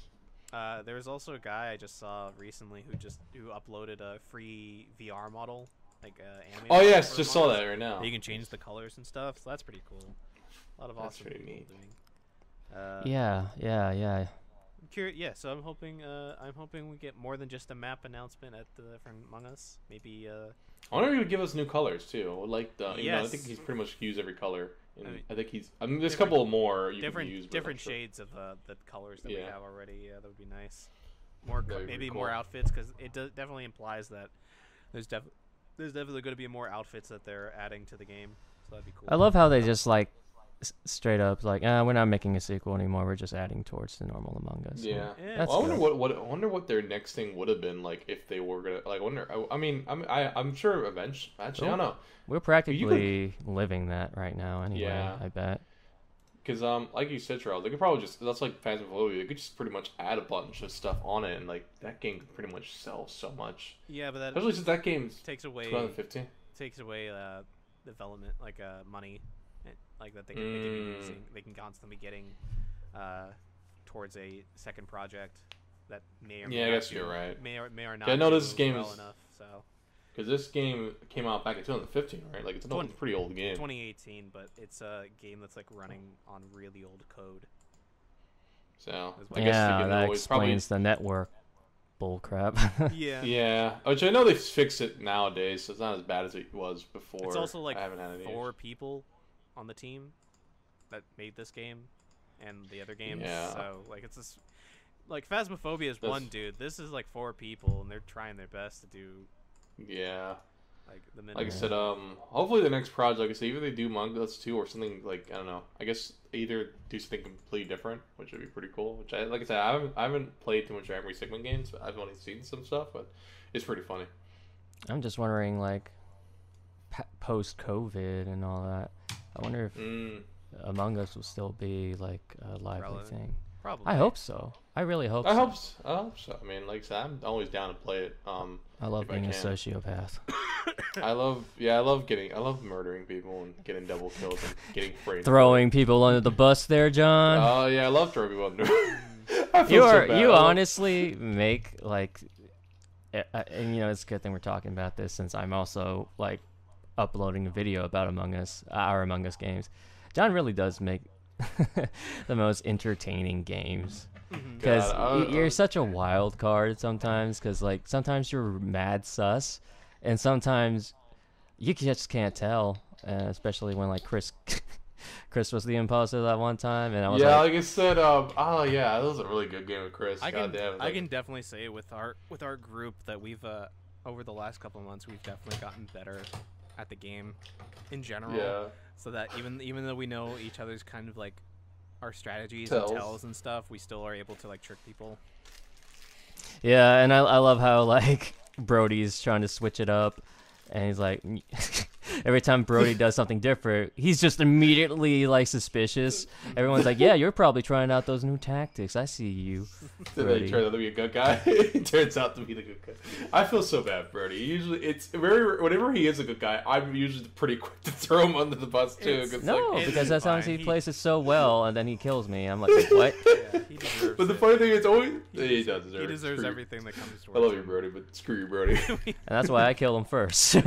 That's I usually like. The only thing that's really bad about Brody is that it's always like so many times where he gets caught off alone. It's like, oh crap. It's like, oh, I'm gonna die. It's like I have to kill Brody right here because he's usually sitting by cameras.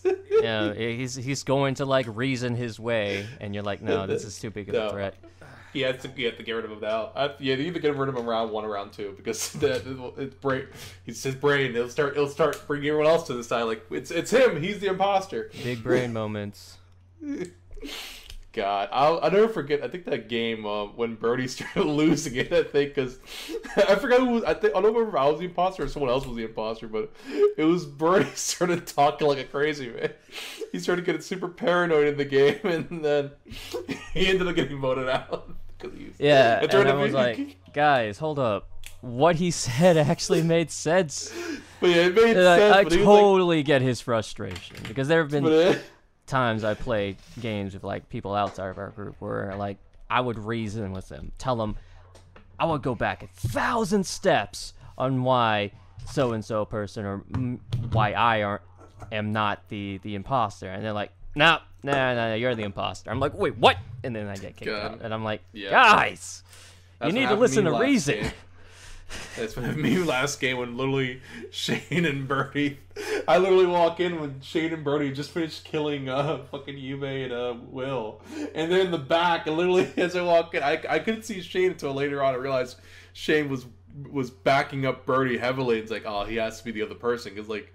Oh man, but it was so bad. I just walk in and somehow, some way, get fucking outed. It's like, like I said, I gotta clip it though. I have to clip that entire thing and show you it, man. I start losing it because there's the fact You're that so upset. You're so upset. It's like the evidence is stacked because, like, in the end, it looks like because I'm also the one to report the body. I'm sorry to cut out, but is like John kind of breaking up for you? Yeah, he is. Yeah, am I bringing it up? All right. Yeah, hear me? you're sounding like you're like really far away from the mic, and then it goes. Oh, might be because you're overloading your mic a bit, but yeah. Oh, okay, that's my bad. No worries. Okay, It's but okay. yeah, it's goddamn. I gotta definitely. Those one of those games where it's just like, oh my gosh. Yeah, like, I'm not gonna judge anyone who gets like legit pissed at the game, but man, it really is just frustrating when you're like, guys, listen to me. I actually, funny enough, wasn't that pissed though, but I do get what you mean. Like there are some games where like, motherfucker. We all we all get we all get a little bit heated.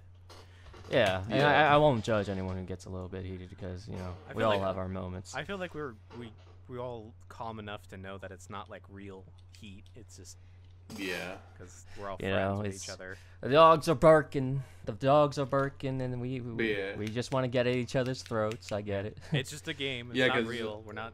Yeah, I wasn't upset about you guys. I was more upset the fact that I was thrown on the bus so quickly when I clearly was trying to explain myself. But like I said, I've had. I feel bad for Will. He gets Oh, thrown under the bus so many I times. feel bad for Will. Yeah. I really do, man. But the problem is, like, every time I point out Will, is because Will, I forgot. He'll start saying something. It's like, wait a minute, that's And it just makes himself look worse. It looks so worse. It's like, good God, it's not me.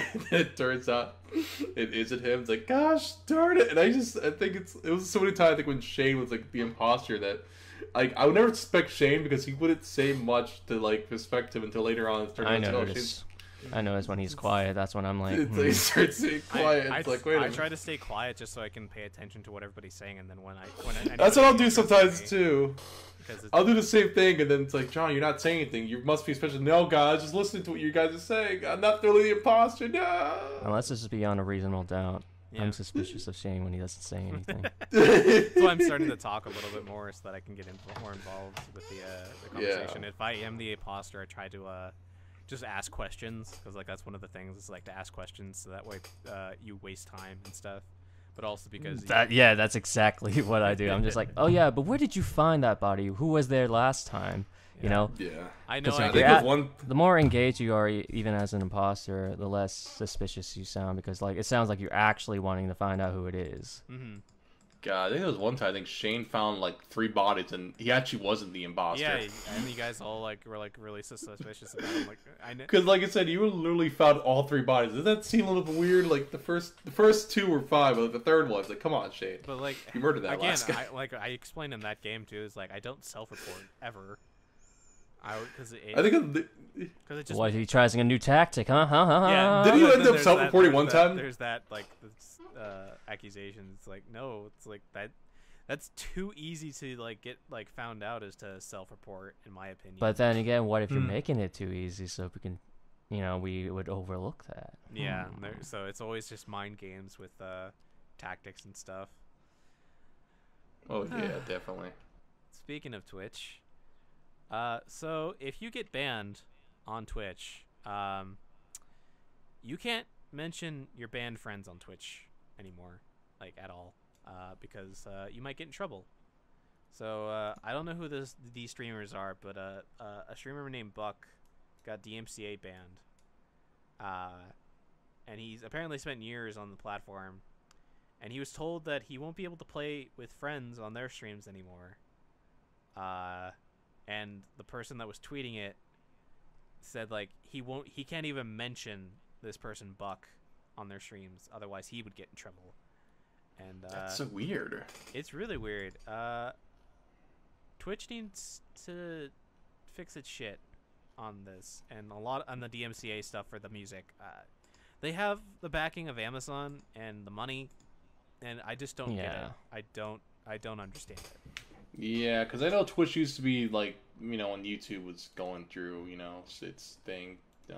Twitch was like the one, like, oh, those are the guys, dependable guys. So now it's kind of unfortunately falling into the system where now it feels like both, like, being a content creator on both platforms is going to be a little bit more difficult, especially like I said, because even when I was streaming before, I didn't play too much music from like like from outside, but I know I've seen a couple streamers who played too much, like they'll play music and like I for one I don't really see a problem with it, but I guess like I said well it's going back to the days of Napster and LimeWire where like so Twitch needs to figure it out, but the fucking music industry also needs to figure their shit out, because they're so ancient and behind the days of like streaming and stuff and figuring out pricing and music and royalties and shit, because that's the big reason why the DMCA stuff happened. You guys know that, right? Like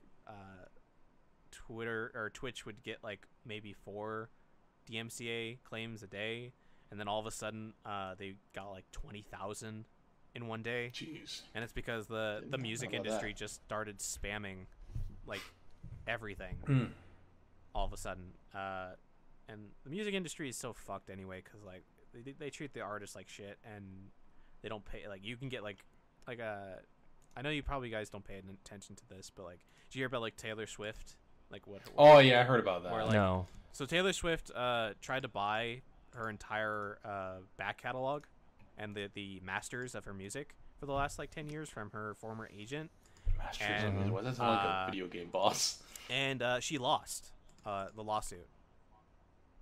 So she had to pay. Damn. She had to pay him damages for trying to get her master records. So now she has to go back and literally record masters for every single album that she's done since like the early 2000s. Damn, that is Because she doesn't own the right. She doesn't own the original masters of the music. And I think there's one other artist who also like lost a shit ton of money to a shitty agent because he technically owned the rights to the albums that she made for like years and owns all the royalties for that. So Oh my gosh. like did you ever hear about like how what happened to NSYNC, Charles and John? No. So so NSYNC had an agent, I forget his name, but he's a piece of shit. But basically he wrote in their contract that he would get 90% of all royalties. Dude. So that's why Jeez. why Lance Bass did Sephiroth and stuff, and a bunch of why Justin left the band to do his solo career, so he can get separate away from him. But it's also why like the other members have not done anything with their careers afterwards, is because like they are one, they didn't get any royalties, so they don't do, and two, like they're basically screwed. Like Justin and like Lance are That probably is so messed up. and there's like That is there's messed horror up. stories of like that kind of stuff that is like in the music industry for years, going back to like I think the 70s with Michael Jackson and the Jackson 5 and stuff, and like how like you have to be really careful who you sign with. Tool was another band that had problems. Like they had a contract from like their original label that they had the justification. The label had some sort of like foresight to like put in their contract that Tool would not have the rights to their music to put on streaming services for 10 years after streaming services come out. So for the longest time, like from Napster, which was like 2004, God, that's so old. You literally could not find Tool music online officially until like earlier this year. And it's a band from like the 90s and 80s that had like a huge catalog and stuff. It's so like the music industry is super fucked. Twitch needs to figure their shit out. They have the money to figure it out. The whole paying $5 to access copyright-free music that may or may not be DMCA approved is also ridiculous. That's bad. It's like it's just a shitstorm, and I hope it gets fixed. YouTube itself is also having problems too with its putting ads on non partnered people. Like they can put ads on anybody's videos now and make money from it, even if you're not part of the program. So Why am I not surprised? yeah, so you could get a DMCA for an old fan dub from like 10 years ago because YouTube is now making money off of it without your consent, basically. So that's cool. That's why I don't want to get partnered with YouTube, and just seeing how it treats its content creators is just trash. Yeah. Yeah, I wouldn't want to get partnered with them. That's either. why I know I'm back just then- I just do it for fun now. Yeah. I'm not serious about it. And that's like what leads into our next story, which is Cyberpunk 2077 has an option to just turn off copyrighted music for and just allow the original music for the game to play. So that is pretty cool. Like I said, CD Projekt Red usually goes above and beyond, it seems, with their but it's so shitty that a game, like a studio, has to have that option so that like the people who play the game don't give it free advertising and stuff. Yeah. Like, And at least, and like I do like the fact that it's not just turning off the music completely. It's like only the original music plays on like the radios and stations, which is kind of cool. Like I don't know if you guys ever played Life is Strange or the sequels and stuff, but it has the same option of turning off the copyrighted music. But when you have like a montage, a video montage play of like the characters going through stuff, and it's absolutely silent, it's kind of off-putting. Because you're like, oh, this is clearly where the copyrighted music was supposed to play, and you're supposed to have emotions and feelings, and it's just like, oh, it's just these two characters walking. Oh boy! For like 5 minutes, as the song's supposed to play. So, yeah, it's cool that Cyberpunk's doing it. It's pretty shitty that they had to do it in the first place, but hey, allows us to play the game and not get our channels deleted. So that's cool with me.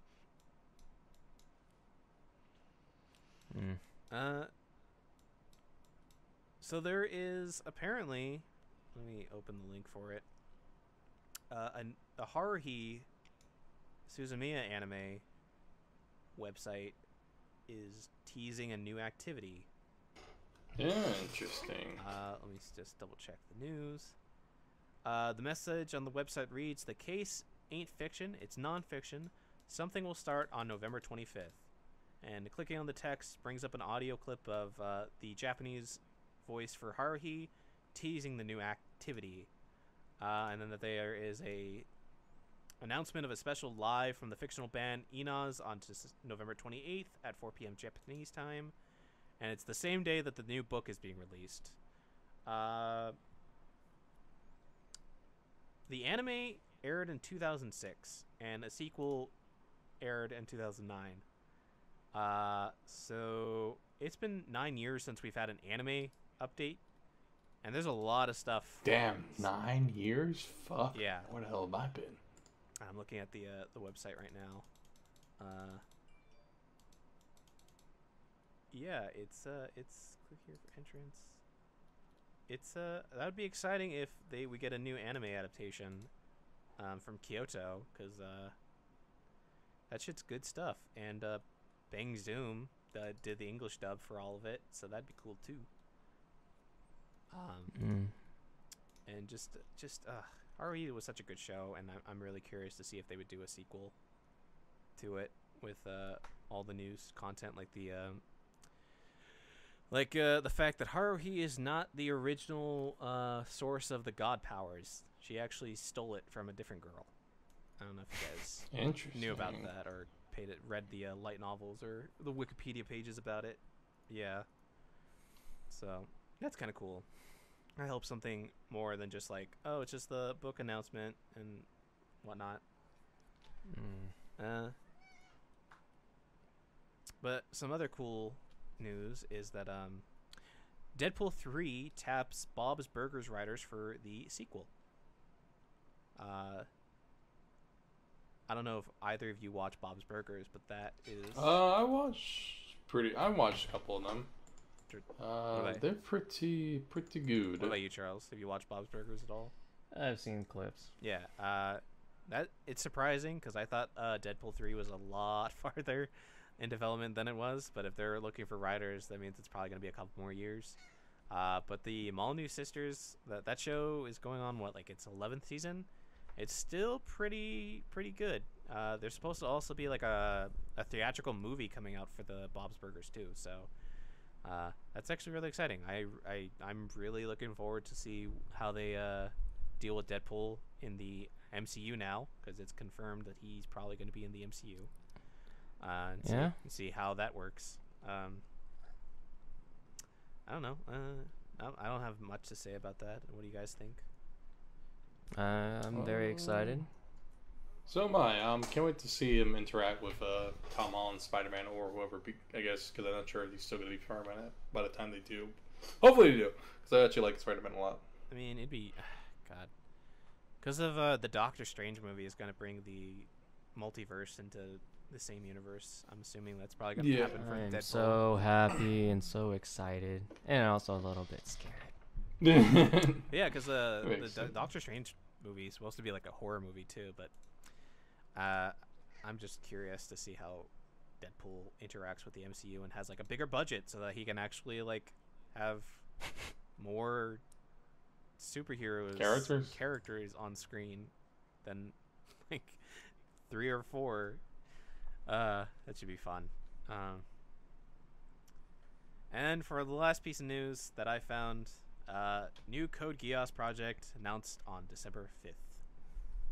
No real more detailed news about it, just that they will be announcing something on the 5th of December. If I remember correctly, Charles, you are of the mind that you are perfectly fine with no more Code Geass? Yeah. Yeah. I would say it's kind of. I haven't finished watching Code Geass. Surprised enough, I know, right? Really?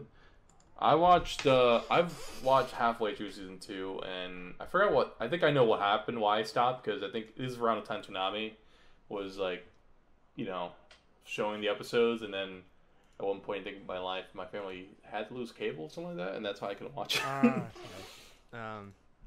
So I've missed a lot of episodes, and I think Code Geass is on Netflix, if I'm not mistaken. So eventually, I will get up back on that horse. It's on and watch Netflix it. and YouTube too. Yeah, because I know the show and I know the movie is also another thing where I think it ended. Season 2 I think ends pretty, like, if I remember correctly, pretty much loses your story, right? So the anime is pretty definitive until the new movie came out like a year or two ago, where it's the Resurrection, and that set up the 10-year plan for more Code Geass stuff. Oh boy! According to the director and the producer. See, I wouldn't mind they go back to the past. I know there's a manga. That's pretty. So that's what I was thinking, is that they do the quote unquote manga the Renya. The Renya, where like it's a guy that looks like Suzaku and a guy that looks like Lelouch in like Edo period samurai times. So that would have been cool. Yeah, maybe. I mean, it's possible that's what they're implying with the Code Geass, because I don't know what they can do after the movie with C2. It feels pretty definitive with that world's ending, but maybe there's more conflict. I don't know. But yeah, definitely it's gonna be interesting. Yeah, Sunrise makes good animation, so as long as it's good animated, and maybe it's written by the same writer as Code Geass, like the original series, I might be interested in it, but again, don't know. Not much to go off right now. But yeah. John, say something? It looked like you were muted first. Oh, no. Okay. No. Okay. I think I just sat back in my chair. Yeah, that's all the news that I got for the week. I don't know if you guys have anything you guys want to talk about news-wise that you saw or you remember. Yeah. Yeah, I guess I haven't really, fortunately, since due to work, I haven't seen too much news, I guess, related to games, except for like some of the things, like I said, stuff that you have mentioned. I've heard a little about it, but hopefully, when next podcast, or hopefully bring in at least some topics. Yeah. Again, I'll just for confirmation, I will be making a new docket, and I'll share it with everybody on the Discord. And if you want to put something that you find that's interesting that you want to talk about, put it on the docket, and we'll bring it up when we get to the news part of the podcast. I'm perfectly fine with that. So this is the end of the podcast, I guess. Unless we want to talk about anything else. Anything want to?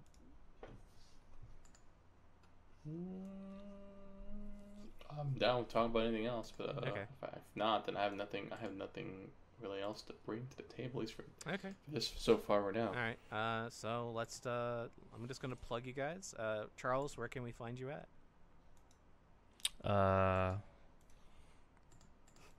You can find me on Twitter and on YouTube as Charles.